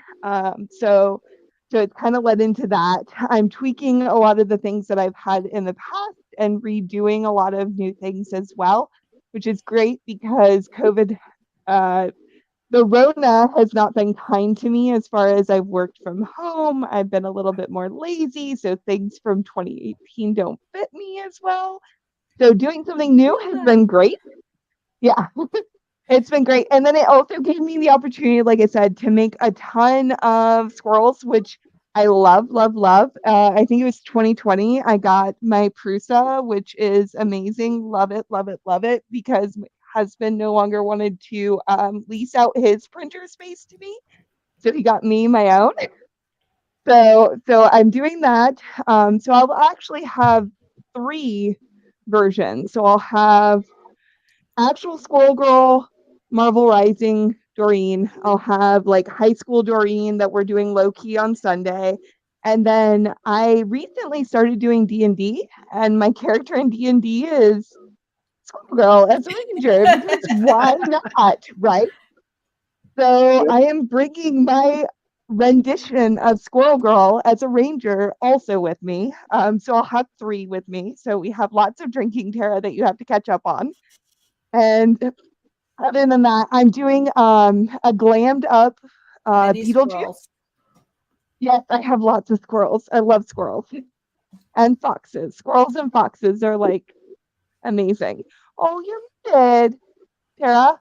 If we did every time you said the word squirrel, we'd be dead. So Oh, yeah, Probably. like yes, by this point. a couple real long drinks for all of Jenna's squirrel talk. Yeah, lots of it.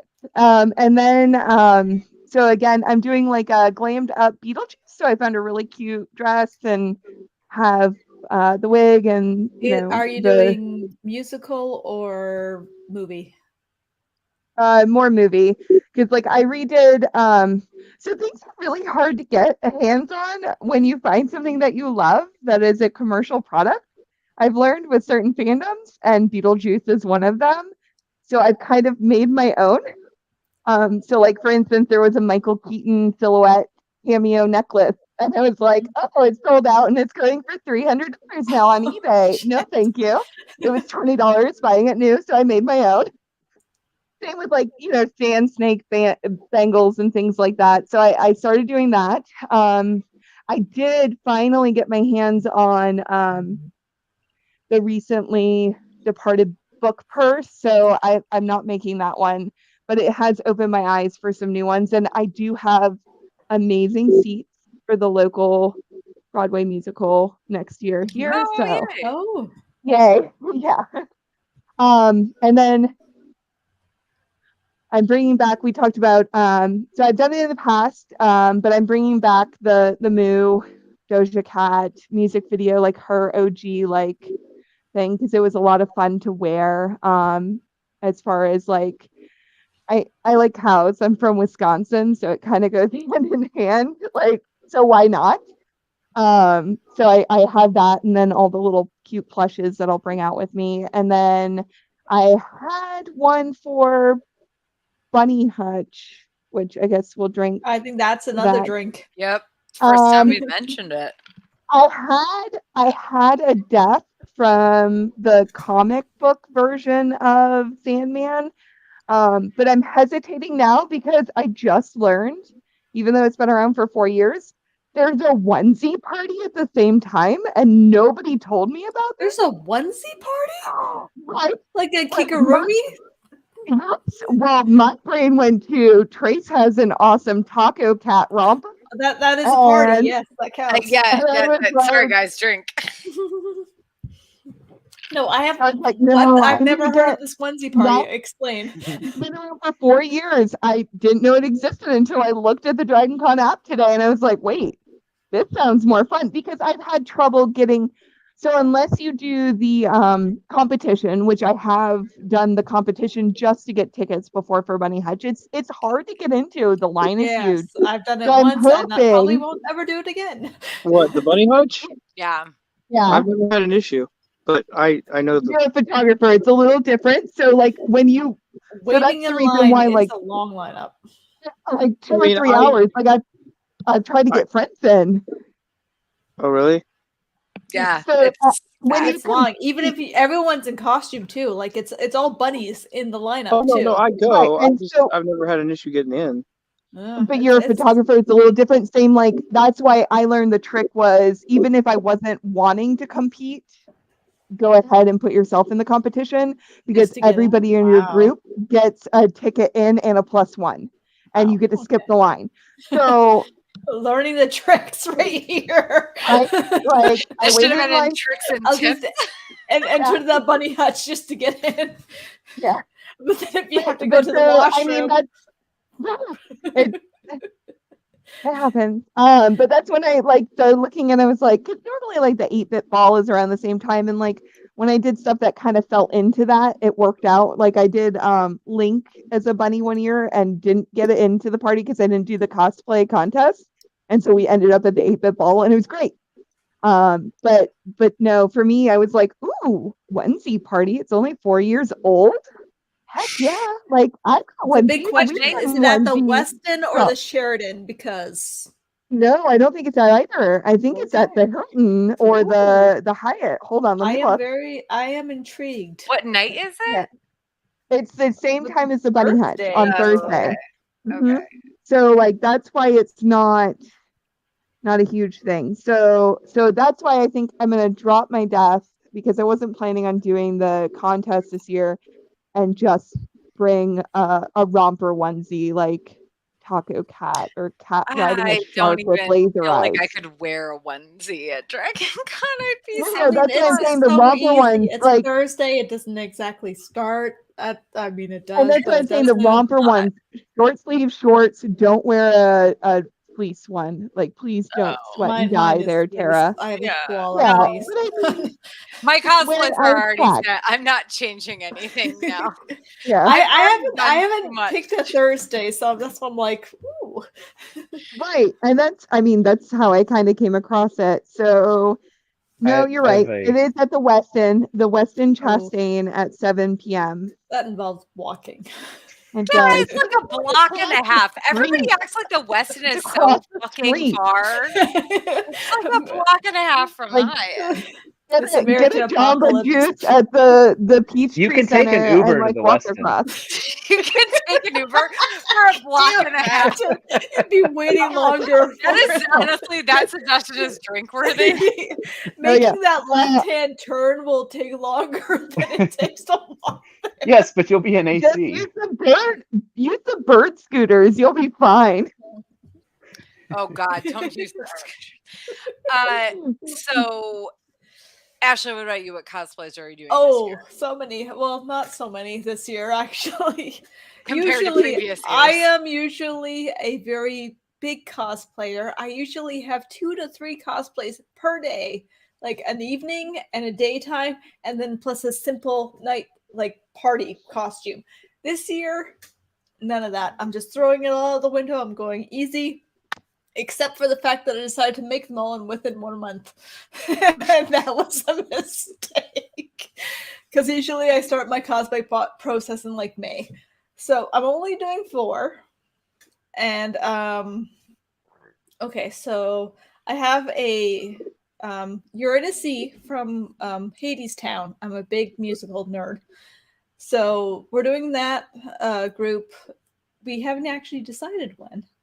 It's just kind of a whenever. We're all free, so that's happening sometime. Final Fantasy 14. That is my thing. Like I love MMOs. I got into Final Fantasy 14 a couple years ago, and it's just been like a huge thing for me now. So I'm doing one from that. I'm doing a Logriff Gaia costume.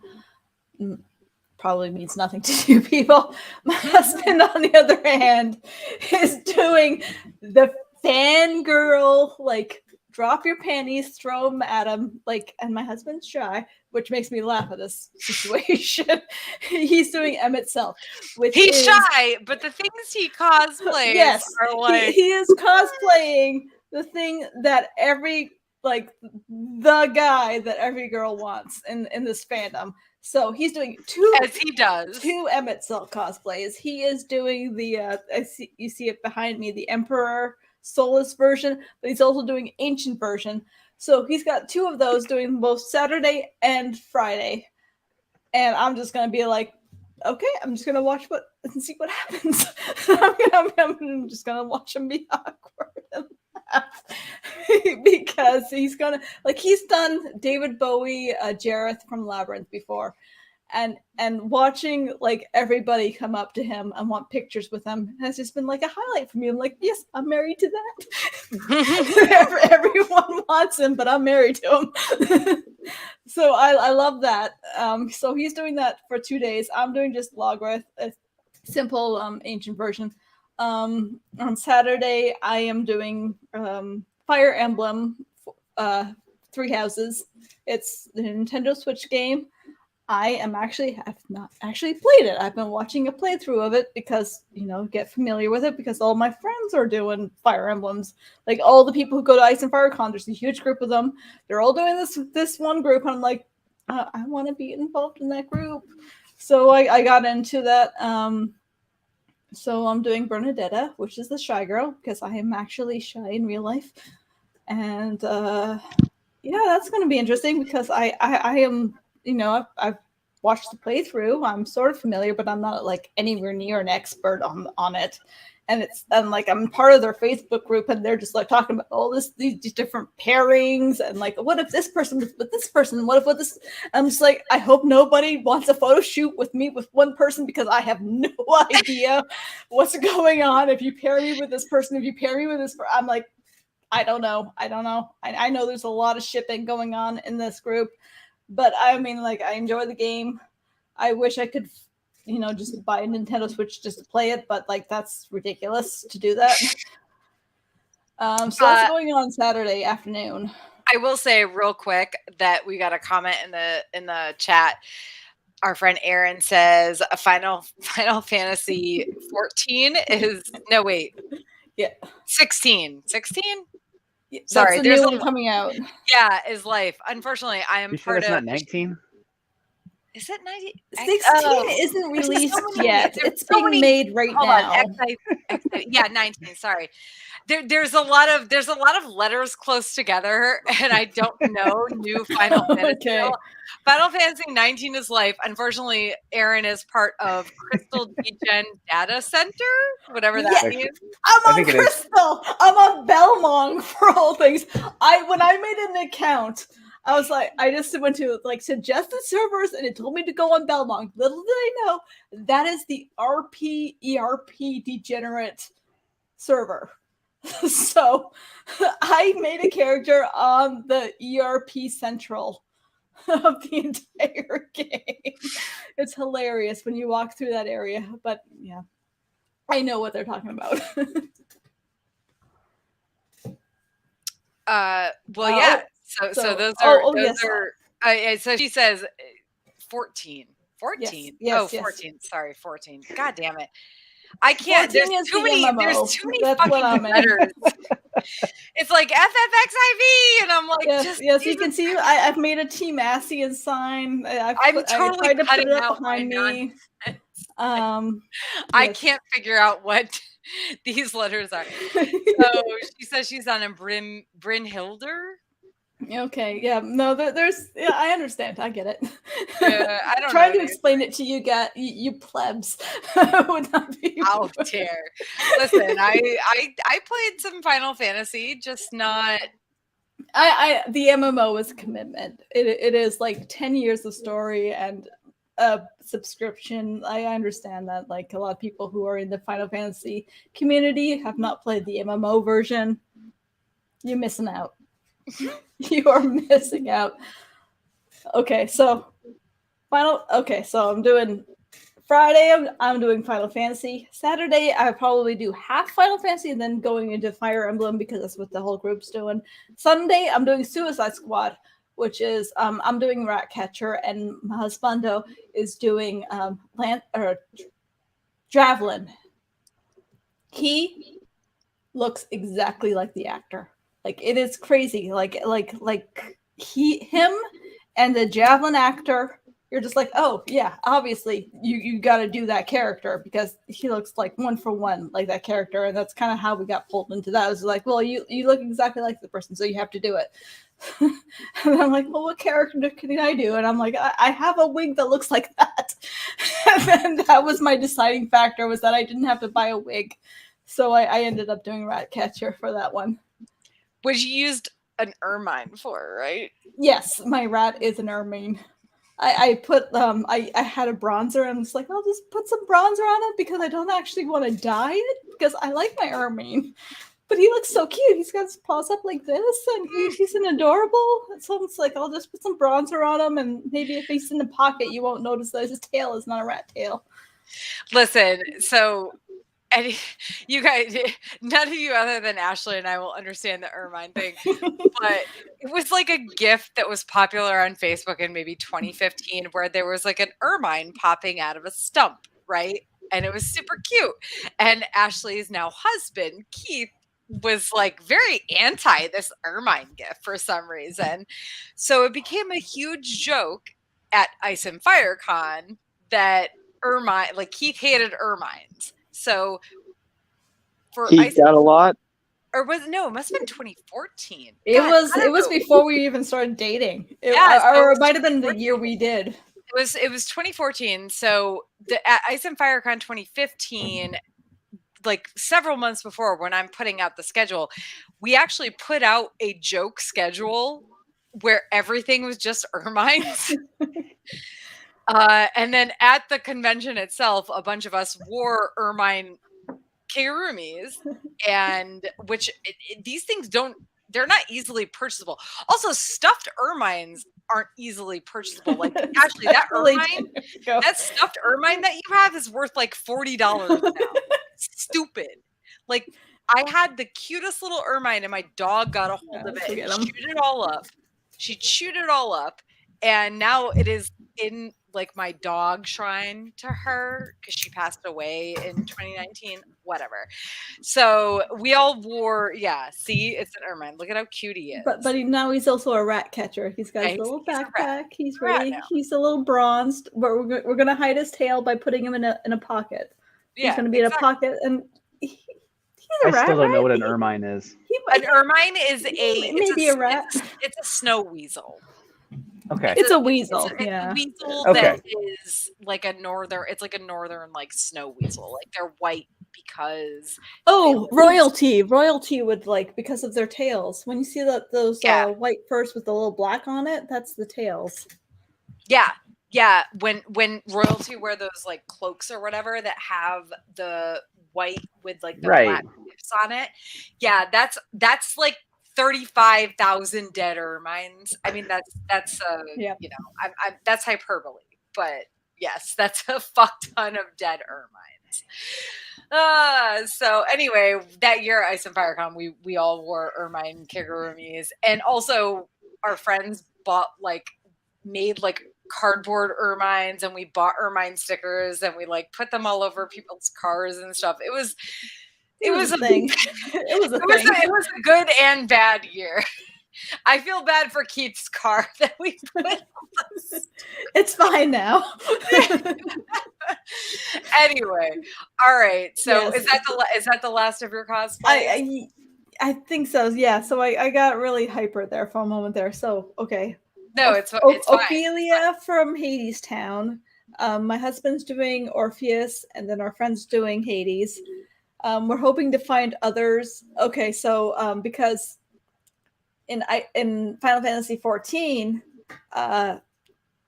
Keith, my husband, is doing Emmett Silk, but his other name is also Hades. So we're trying to find like a group of Hades of different costumes just to do the pointy finger Spider-Man thing. You know, like you're Hades, and only people in the know will get it because we're giant nerds. So I'm gonna do ancient version of Logrith. He's doing ancient version Emmett Silk on Saturday. I might do Logrith at the beginning. He's going to do the actual Emperor version of Emmett Selk. But I'm also doing Fire Emblem, so I'm going to be going into Fire Emblem Bernadetta. Some friends have an extra school costume for Fire Emblem. We might throw him into one of them. Maybe he might just want to hang out with his cooler Final Fantasy friends and just be like, fuck you guys. I'm not exactly sure. He's not really excited. He doesn't know anything about Fire Emblem. So he's not excited about being pulled into this thing. He's just like, but he's Keith, so he's like, whatever. He's like, all right, I guess I'm doing this now. And then on Sunday, during the daytime doing Suicide Squad, we have a group. The Suicide Squad, I should clarify, not the good version. And I'm doing Ratcatcher with an Ermine with a cute backpack. It's really cute. I'm gonna give him a pretty leaf so he can hold a pretty leaf to give to people. And yep. So for me, I have 2 surprise costumes. I have Red Dead, obviously. Sorry, guys, drink. I'm doing Elizabeth Swann's pirate outfit from the second Pirates of the Caribbean movie. I'm super excited about it. This is something I've wanted to do for a gazillion years. I'm still like meh because I never got the right color for her coat, so the coat color is like not perfect. But the rest of it's gonna be perfect, so it's fine, whatever. I don't care. I keep telling myself that it's fine that the coat is no, I get that little detail that's just like I could have dyed the fabric, but I was worried about dyeing this type of fabric. And then I've got Layback Spider-Gwen, which I'm doing with Jenna, who's doing from Marvel Rising, who's doing Layback Squirrel, and Nami is that not your onesie that I've seen before of the Spider-Gwen outfit, or is it a different version? No.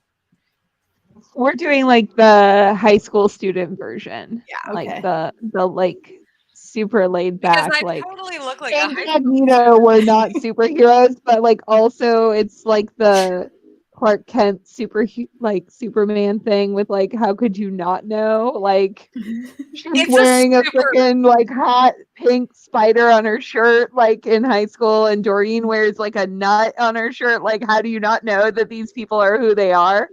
So, and Nami is supposed to be joining us for that too. I don't know if hers is going to be like as exact as Jenna and I are making or trying to make ours, but it's just, to be honest, it's a comfortable costume that I had like at least half the pieces for ahead of time, so that's a plus.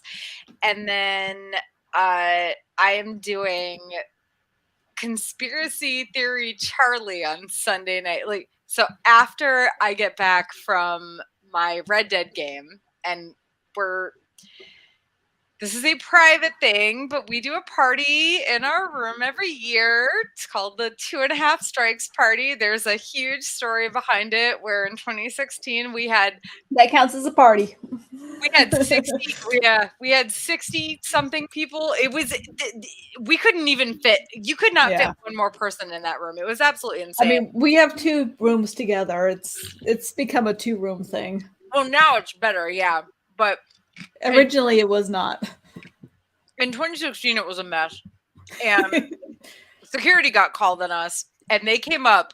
The first time they came to our room, they knocked on the door, and they said, listen, guys, this isn't 1 strike. This isn't 2 strike. This is 2.5 strikes. And like the security people said this, hence the name 2.5 Strikes. I mean, and they said everybody who's in this room has to leave. Now, granted, when security knocked on the door, about 25 of us hid out on the balcony. And there was like a few people in the bathroom too. So, so now it's been the 2.5 Strikes party since 2017. That was the first official year. We always theme it after something from the year before. And this year, it's a meme theme because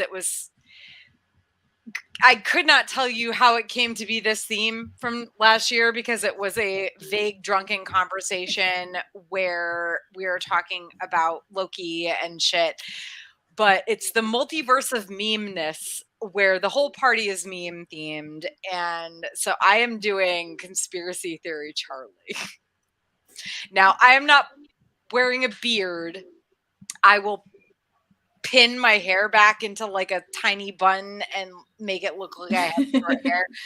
But I'm very excited to be. I bought the blue shirt and like a stupid wide tie, and I'm gonna wear some khakis, I guess, and I have fake cigarettes, and I'm gonna be conspiracy. We haven't figured out how, but we're going to have a lot of red yarn connecting various places throughout the room. Yeah. Without damaging anything for anyone. Just get one of those poster boards and attach it to your back, and then you can put the yarn all over the back. Oh, we have like 20. We have like 20 things going on, but this is a private thing that you cannot get into. No offense, anybody who's watching this live or listening to it as a podcast, you cannot get into unless you actually know us. Sorry, not sorry.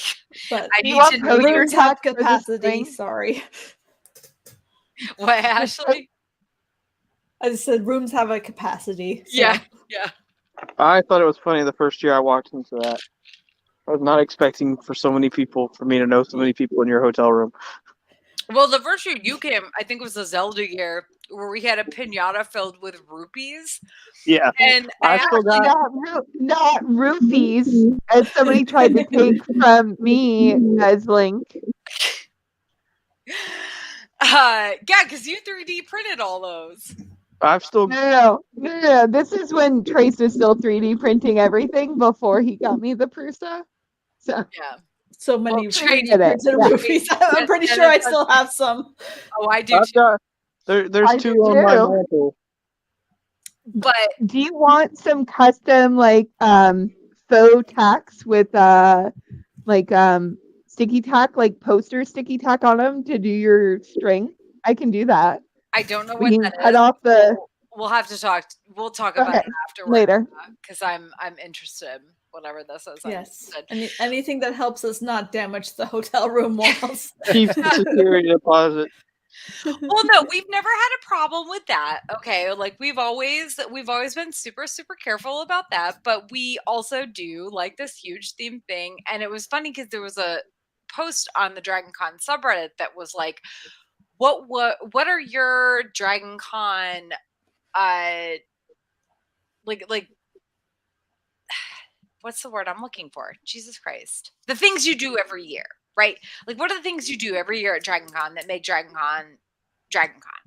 And I was like, I mean, there was like one person or two people who posted comments before me, and they were saying things like before DragonCon, and I was like, I feel like this means at DragonCon, so I'm gonna say we do our themed room party on Sunday night, and then also I always go to like a late lunch, early dinner with some friends at Tin Lizzie's on Monday. And when I mentioned the themed parties, I said it's always themed after something that happened the year before. The easiest one for me to explain was Zelda. So I said 1 year our theme was Zelda, and so we had like a piñata filled with rupees and a bunch of Link hats. And this person was like, so I have to know what happened that made your room Zelda themed. And I was like, well, that's a story. The thing is, it's not as interesting.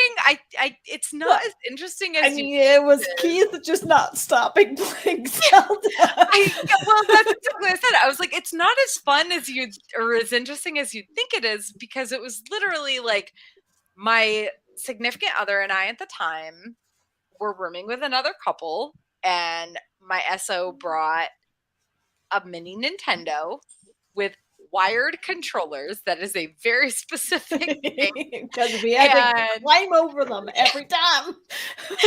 And I was like, all it was like our friend's husband. I mean, at the time, I don't think you guys were actually married yet, but it's easier for me to say, like, our friend, like the husband of the other couple just wanted to play Zelda the whole time, and it turned into an issue in a funny way, because for some people, not so funny for others.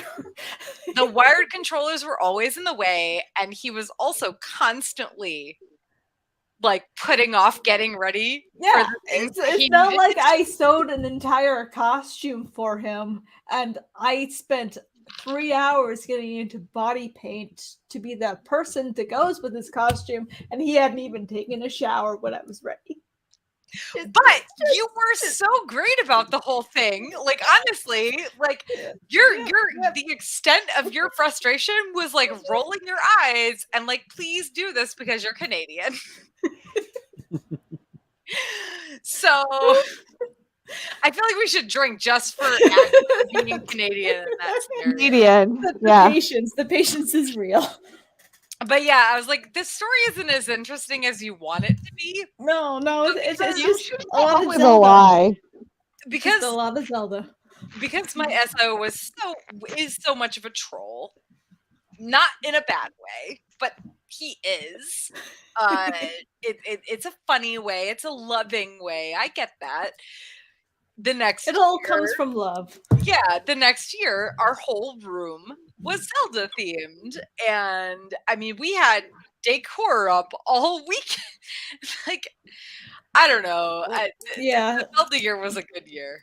There were multiple Zelda costumes. There was 8-bit swords. There was RuPaul's everywhere. Good times. Good times. All right, so now that we've talked about costumes, parties. Still a little bitter about the whole 3 hours putting on makeup just to have my husband be like, oh, you're ready now? I don't blame you, but you were so nice about it. Because Canada. So parties.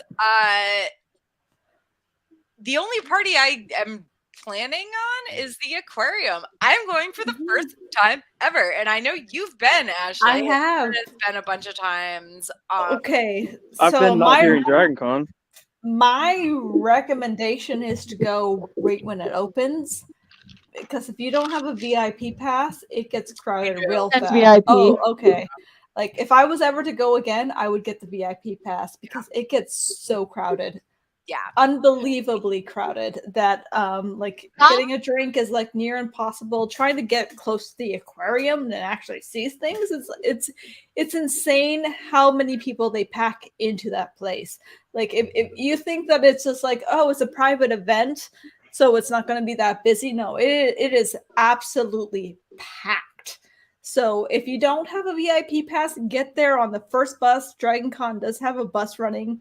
Go on the first pass. The Marriott. Yes, just on the big parking circle that they have there. You go on that. There's a lineup, but the lineup moves fast. You get in, go and see everything you want to, and then just kind of like chill and have your fun, because after the first hour and a half, the place gets so packed that you're just kind of feel like you're just kind of like that's honestly how it is. It's not that way in the VIP section. Yeah. So you will get 2 private viewing areas of the belugas and the main tank in the party area. And so it's not as crowded, and you get the drink lines are long because they're included in your ticket price. So keep that in mind, but you can always find one that's less. Last year, they did not do the otters the way that they had done in the past, because they normally only do 1 or 2 showings of the sea otters. I don't know if you've seen them, Ashley, before, but so in the past they did it was a Harry Potter themed Sea Otter show. Yes, I saw that one. So last year they did not do it at all because we went again last year. I don't know if they're going to bring it back, but they only do like 1 or 2 showings of it. So like if you want to see it and you haven't seen it, you need to go early, like you said, to it. And then other than that, it's just anybody who has lights on their costumes, be cognizant. As far as like shark tanks, you can't have them on. So if you're going to go look at them, they have to be off. Don't have any like LEDs, any lights, anything glowy, because it does interrupt them if you're there at night. And then otherwise you get pretty good shows and views. They've changed how much you can take out of the VIP area to other areas, 1 drink only. You can't like double fist it. So keep that in mind as far as what you're eating and drinking before you leave the area if you're worried about it. So Also, just an I love the FYI, aquarium. an FYI for the aquarium, if you're from like the Hyatt, it's not even a 10-minute walk if you're not in a cumbersome costume or anything like that. So if you don't want to deal with the buses or anything like that, you can make that walk fairly easily. That's good to We know. were at last year too. I will I don't know say, if I would. I don't having know if I would taken- walk back at night. No. Like, I but think we took but an Uber walking- home, but yeah, walking there is definitely a doable thing as long as you're not in a cumbersome or awkward costume. I mean, having taken the bus there, we got on the very first bus that left. It was fun because you're all there as a group. We had, people love school buses. You have sing-alongs on the buses. Oh my God, was it a school bus? Yeah, it was it's a school charter bus. Oh, it was And cool. then Last you time I are saw it was a waiting- charter bus. Yeah, you are waiting in the lineup for a little bit for them to, figure out stuff at the door. But like the lineup there, it's one of those fun lineups, where everyone's there for the same reason. The bus on the way there is great. The bus on the way back was unreliable last year. I can't they remember forgot if about us. I might have taken an Uber back. So I think that's what we ended up doing because we walked there last year, and then I think we Ubered back because the buses forgot about people. So yeah. Yeah, I feel like I would probably just take an Uber back. But Yeah. I'm really excited. I've literally actually never been to the Georgia Aquarium. I mean, if we weren't trying to save money this year, then I would have totally tried to go again because I wouldn't do general pass, but I would do VIP pass because I bought the VIP pass when I was like, I got money right now. I'm buying the VIP pass. And then she convinced everybody to buy with her because we were going to skip it this year. And she's like, hey, come on, let's go. And it was like, I guess, okay. Yeah.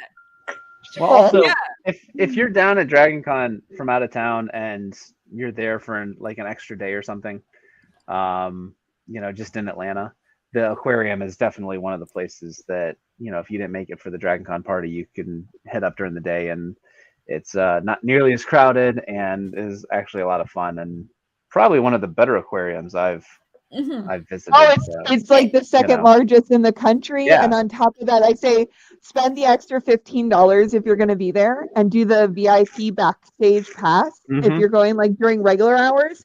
So you actually get to see behind the tanks. You'll get to see them feed the whale sharks, which is really cool, where they grow the coral and also where they get to treat the animals and stuff as they do intake and stuff. I think the only aquarium in the United States that rivals them is San Diego, and that's it. Also, So we are a huge rescue aquarium there. If you go on your birthday in Georgia and you're a Georgia resident, it's free. Is it really? Yeah. Because my birthday is on Monday, so go. I know what I'm doing. It's free.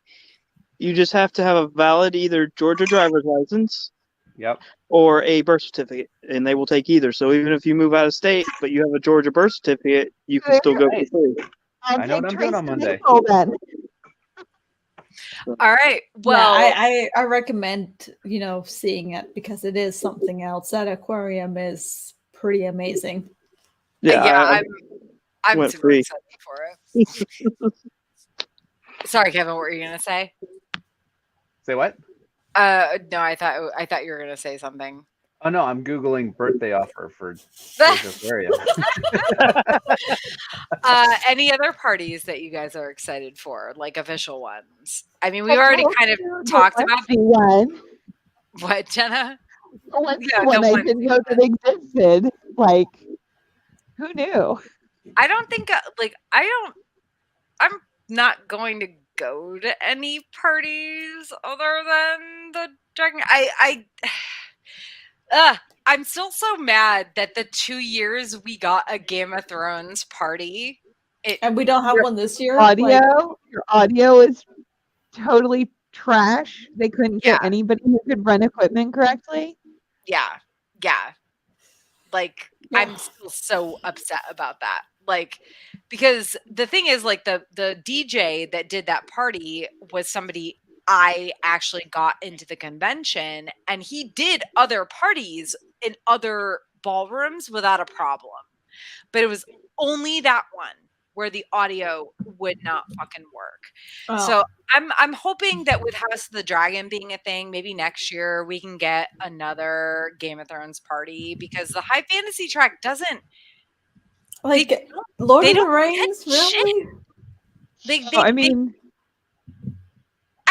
not sure Lord of the Rings. But not... Like they get their, because they have their like little like fandom bands and stuff like that. Like they gave the high fantasy track the Game of Thrones party on Saturday night, which is such an amazing time and thing. And then they give us this room that apparently can handle acoustic bands, but can't handle an actual DJ who has played the Star Wars party the same year and had no. Was it the last night on Alderaan that he did? Yeah. Okay. Because that happens. Are they doing that on Thursday again? Is last night of Alderaan on Sunday or Saturday? I thought it was on Thursday the one year, but I may be wrong.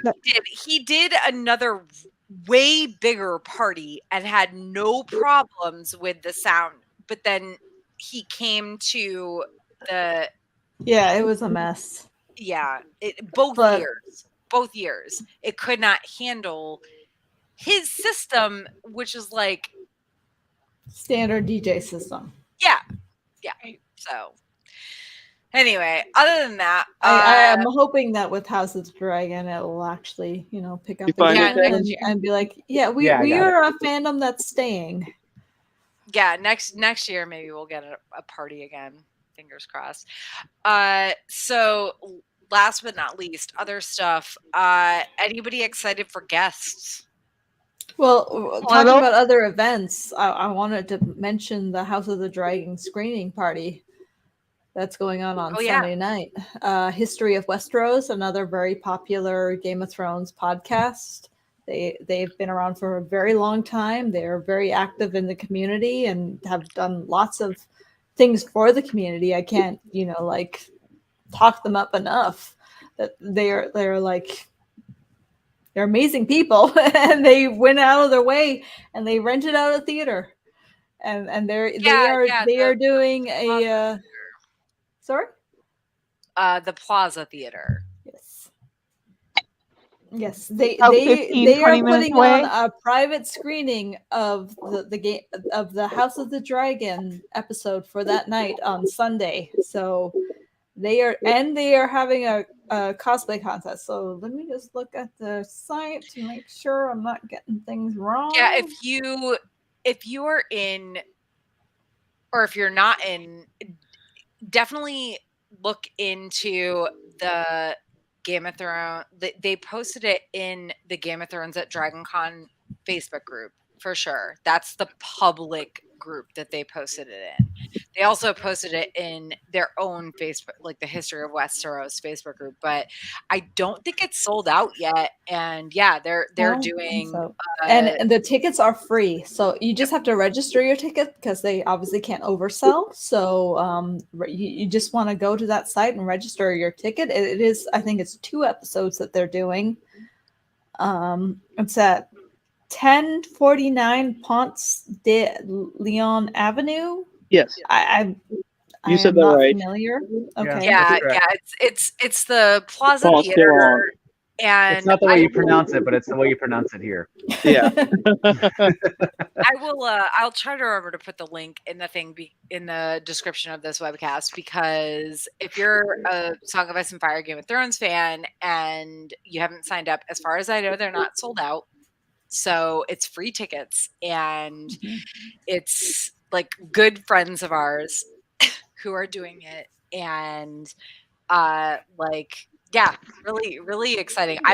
It starts at 7 p.m. So, and I think it's 3 hours long. They are doing I think they're doing like maybe the previous week's episode and then the new episode of that week.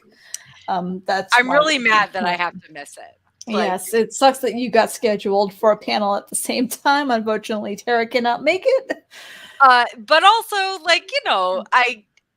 at the very least, I am scheduled for a thing that I'm doing that I also absolutely love, which is the Red Dead thing. So, with Red Dead actors, and I'm just super excited about it. So, cheers. Yep. And, sorry, I mentioned Red Dead and drink. Oh, yep. Kevin's on his game. I'm not sure. Maybe of the fellow Atlanteans that know a little bit better than me, that it makes me look like that it's not walking distance. You have to Uber there. No, you No, would definitely Uber. want to. Yeah, you would Uber. definitely want to Uber there. Okay. Yeah, I don't live there, Also, but I know. Friday night, if you're into Rocky Horror, every night Friday they do a Rocky Horror picture show. At the same location? They do a shadow cast. Mm. So if you've ever been, that means where they show the movie and they have a cast. Because I didn't know what this meant the first time I went. I have been involved in Shadowcast. So, well, they just said we were going to see Rocky Horror. They did not tell me there was a shadow cast, and I'm just like, oh. So I'm watching the movie and people act out. It was fine. I enjoyed it. So, and if they do little things and whatnot, but they don't do the over the top stuff that they have to clean up for. But you can bring your newspaper, and they'll draw a V on you if it's your first time seeing it in the theater. So it is a theater that is used to this kind of shenanigans. Yeah, they do spook shows there regularly. I know people who do like horror stuff locally, so they do a lot of like independent stuff there because it's one of the last like independent theaters in Atlanta. Okay. So they've got 2 screens. It's very quaint. It's old school setup, like where they have a ticket thing. So I don't know if they do cards now. Really Back in the day, they only did cash. I remember I was born. This is like a. This is not a Dragon Con official event. I just want to clarify that this is a private thing that people who are going to Dragon Con are putting on, and adjacent to Dragon Con. I mean, as a person within the fandom, they are legit. They are, totally cool. It is absolutely, they are handling things. It'll go off really well. So it's going to be 2 episodes. There's going to be a cosplay contest in between the 2, and it'll be the first episode. I assume will be the previous week's episode, and then the brand new one after the contest and everything in the evening. I'm so sad I have to miss it. I know, it sucks that you can't go. Like I said, it's like I'm sad I have to miss it, but I'm at the very least I'm missing it for something that I also really love. So, life is life. And then our room party is directly after it, so we're all gonna like bus into the room. Yeah. Yeah, but that's private. Yeah, that's private. If you don't know us, you're not invited. Sorry. Yeah. No, sorry. All right. Well, is anybody else excited for any guests that are coming to Dragon Con? Jenna's nodding. So Jenna, what about you? What guests are you excited for? The boys. So that one has been a neat one, so that we get Frenchie and Mother's Milk this year is nice. Because I mean, the boys have been around for a little bit, but this is their first time, I think, at Dragon Con. I'm a little sad for some people who aren't here this year, but that one's a good one. So I like the boys, but this season was a lot for me. I heard episode 3 was hard. It was What was hard? Like, I'll be completely honest. It was right. You're like, no. it was too much for me. Yeah. I was like, I will watch this show, but this is the first episode. I thought it was great. Listen, I see how it's not for everyone. And Yes. like in former self, like 12-year-old Jenna is so happy for Holly Marie Combs to be here. So just like who is that? Charmed, Oh, Hyper from Charmed, and then yeah, I mean there are others, but yeah, 12-year-old me was like, yes, that was my thing. So I might wander into a panel. I could We'll care see. less about any of the guests except for Red Dead. Sorry, guys, drink again. I've seen enough guests cancel over the past couple of years because of COVID. Yeah, the COVID thing. and The thing. everything Yeah, else, like, and it's just like yeah. I only get So- excited if they wander into a photo shoot that I'm shooting at. That's the only way I'm going to be happy. Yeah. So, yep. Yeah, But yeah, too many of them I've seen that have just been like, no, I'm not gonna mess with that, or it's you'll see a spike or something. I'll be like, nope, everybody's gonna bail or that kind of thing, and it is what it is. But it's like, well, we won't get too excited. We'll see what happens. Yeah. all I know is Red Dead guys. Like the worst part about it was we don't have to drink for this, but the worst part about it was they were all supposed to be there. I mean, I will. Can we? Yes. Can we? Yes. Drink. They were all actually supposed to be there for DragonCon 2020. And so I Then feel that like happened. it didn't happen. And I feel like this is holdover, right?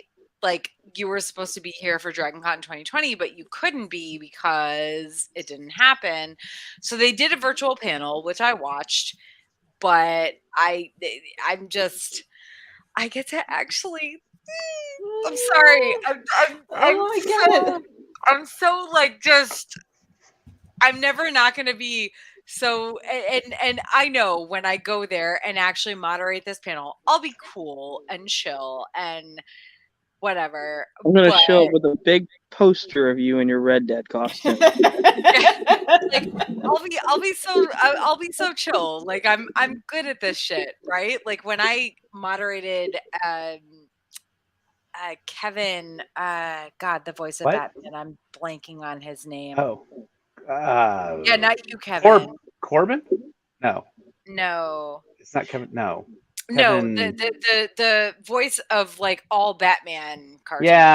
Yeah, I can't remember. I'm blanking on his last name, but like I moderated a panel for him at MegaCon one year, and I was just like, so holy shit, how am I getting to moderate this panel? This is amazing. I'm such a nerd.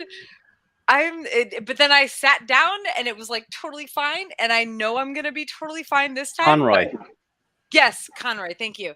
And he first of all, thank Google. Also the most well-spoken, greatest person, but also like I'm in that mode where I'm like, I'm gonna be just like about this until I actually walk into the room, and then I'm gonna be like totally chill. Like I'm totally cool. I'm cool. I'm a cool girl. It's okay. I'm fine. And also, actually, somebody in the chat is saying something about Mark Shepard. I don't know why, but one of the actually the Red Dead that reminds me randomly that the Blackwater Squares game that I'm doing, the voice of Shepard from I'm blanking on Mass Effect. Thank you. Oh, Mark. I played all three of those games, and yet Mark here. I'm drunk. Thank you. This is why I'm blanking on it. The voice of Mark Shepard is going to be one of the people on the Red Dead Hollywood Squares, and I'm just like, that's cool too. I'm very excited. I'm very excited about all these things, but I'm also just very excited about the RetroQuest. Like Dean and I have, unfortunately, Dean can't go this year. Cry. But sometimes people get, promotions and can't take time off from their jobs. But we had these posters made back in 2019, and we have had 3 Red Dead actors sign them. Only 2 of them are Roger Clark and Benjamin Byron Davis are there this year at Dragon Con, and Sadie and John Marston, Rob Weedhoff and Alex McKenna are there, and they weren't like so I get to bring these posters and get them signed.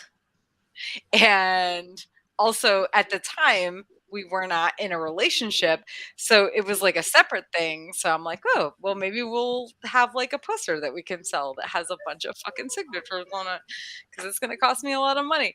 But I'm very excited. Redneck Ghost, yes. You can ask them after the panel. They might do it for free. They might, but Not if you're gonna sell it. Well, don't tell them that.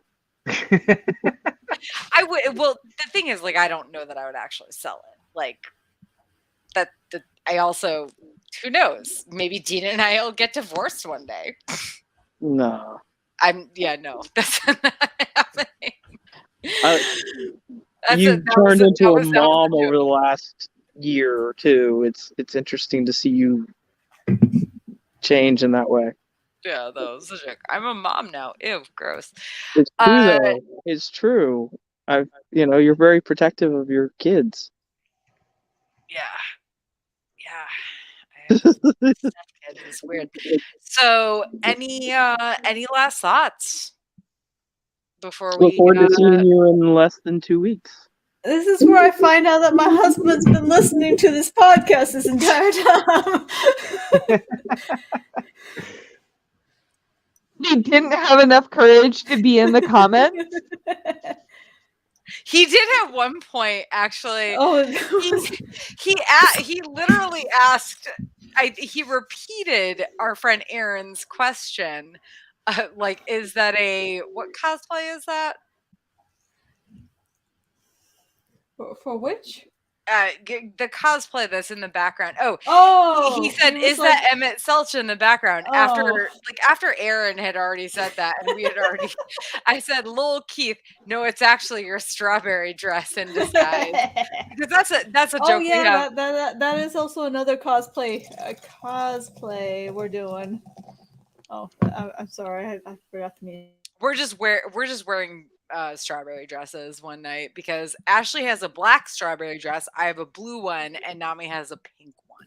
I'll take the picture. So, yep. Yeah. So, all right. Well, any last thoughts? Because this is really long. I am excited for Dragon Con again. It's been 2 years. No, 3. Yeah. I have a toy collection. Well, yes, 3. 3 years in Roman numerals. 19. So in person, it's been 3. In person, it's been 3. So, Danny, what about you? What are you excited about this year? All the people that I've made friends with, getting to see them again, especially the ones that haven't made it for the past 3 years. So, and making new friends, because I'll get to meet Ashley for the first time. Oh, you've met Ashley. I'm sure we've probably met and just not realized it. In our group party. I mean, it sounds like you go to a lot of photo shoots, and I am a cosplayer. You've probably seen me, and I'm just that guy with the camera in front of his face. Yeah. So, I mean, that is 90% of what I do at the convention. So. How, is that fun? You just really enjoy just taking photos. But I know the other people taking photos next to me. There's it's not like I'm standing there by myself. There's 20 or 30 guys I'm running elbows with. I just happen to be the one in front and in charge, so it makes it a little nicer for me. But I've made photographer friends over the year. I can go to like any con, any state, and know a photographer just about. I know cosplayers all over because of it. It's just it. When I first started doing it, it was just the reason I got a camera was to take pictures of me hanging out with my friends. I just got better at it over time. No, it just seems like that's like its own world, like because I am on one side, but then there's like this other community on the other side that I have no idea what goes on with, and they must have like expensive equipment and all this like scheduling stuff. It just seems like a lot. Oh, Tara heard my schedule today, so yeah. All right. Oh, sorry, Danny. Go ahead. No. That was it. It was a long schedule, wasn't it? It's just what's fun for you. Okay. Yeah. Jenna, what about you? Any last thoughts, things you're looking forward to? Hopefully getting a Una something at the swag trade on Wednesday for Evelyn. That's like my biggest highlight right now. Like that is a thing that I have made so much swag that I am willing to trade. I need to bring home a Una something. Like she has Una cats and unicorns and whatever's with like Dragon Con bows. Like I need one. So and hopefully I'll find a magic carpet cart for you. So I will keep my eyes out, Tara. All right, Kevin. Show us your painting. Like Sorry. So, that's the one I was working on tonight. I also have to just plug, I freaking love your Happiest Paints on Earth series, the Disney series that you do. Oh, wait, this is my new one. Oh, Neverland! I'm still working on it. But yeah. I need to come up with the funds to buy the Ohana one. Just saying. Yeah. Like, I love Lilo so much. So I've been doing Disney themed paintings for a while now, like parks and from the movies and stuff, and so that's what I started a year and a half ago, I guess, and it works really well. So I enjoyed doing them, and that's become one of the main things I wind up painting, and people like them and buy them. But yeah, so I made a little logo. It's Happiest Paints on Earth, and so I have all my Disney stuff there, and maybe one day I will actually be good enough that I'm in the parks and in their art galleries and stuff. So that's the goal. No, I mean your paintings are amazing. Like honestly, like just full stop. Yeah. Thank you for painting that while we were with you, because I loved watching you do it, and also it turned out super well. And I love that it's a BSG painting. Yeah, as much as I was like, but also show me your Disney shit. So what are you most looking forward to from Dragon Con this year? I mean, just seeing everybody. I know so many people that are, all around the world that I've met through Dragon Con and through our friend groups and such. And Dragon Con's usually where we all get together and see everybody. And I haven't gotten to see anybody for several years. And so it'll be really fun to go and just hang out and be able to have drinks and have food and do room parties and just kind of hang out with everybody. So that's kind of mainly what I'm looking forward to the most. All right. So. Well, as we close, I'm pretty sure this is the absolute longest. I'm not sure about that, to be honest. You say that, but I say that, but no, I actually am. I think the longest prior to this was like just under 3 hours, but I tend to remember one where I just kind of left the screen and was like, I'm passing out now. That might have been a post Dragon Con one, because those get dirty. But as we close, I just want to give a shout out to our Heroes tier patron, Tommy of the TKOK Podcast Network. Thank you so much for supporting us. Thanks again for joining us for Drinkin Con version 6.0. We'll be back with our post Dragon Con show, Drinkin Con The Hangover. sometime in September. Yeah, when I'm we've recovered. Yeah, I'm hoping Saturday, September 10th. But that's kind of to be determined. So thank you guys so much for taking part in this. So curious because just like the difference between then and now, Dragon Con, like you'll have fun. I'm curious because I missed last year, and I'm sad I did, but at the same time, it was a reasonable choice to make. Yes. Yeah. Well, yeah. So we'll be back in mid-ish September. Hopefully Saturday, September 12th, but we'll see. I'll definitely post about it on my social media. So please follow me at A Geek Saga on Facebook, Instagram, TikTok, Twitter, whatever. As soon as I know what date we're going to do the Hangover webcast, I will post it. Thank you guys again so much for being part of this, and everybody else have a good night. Goodbye.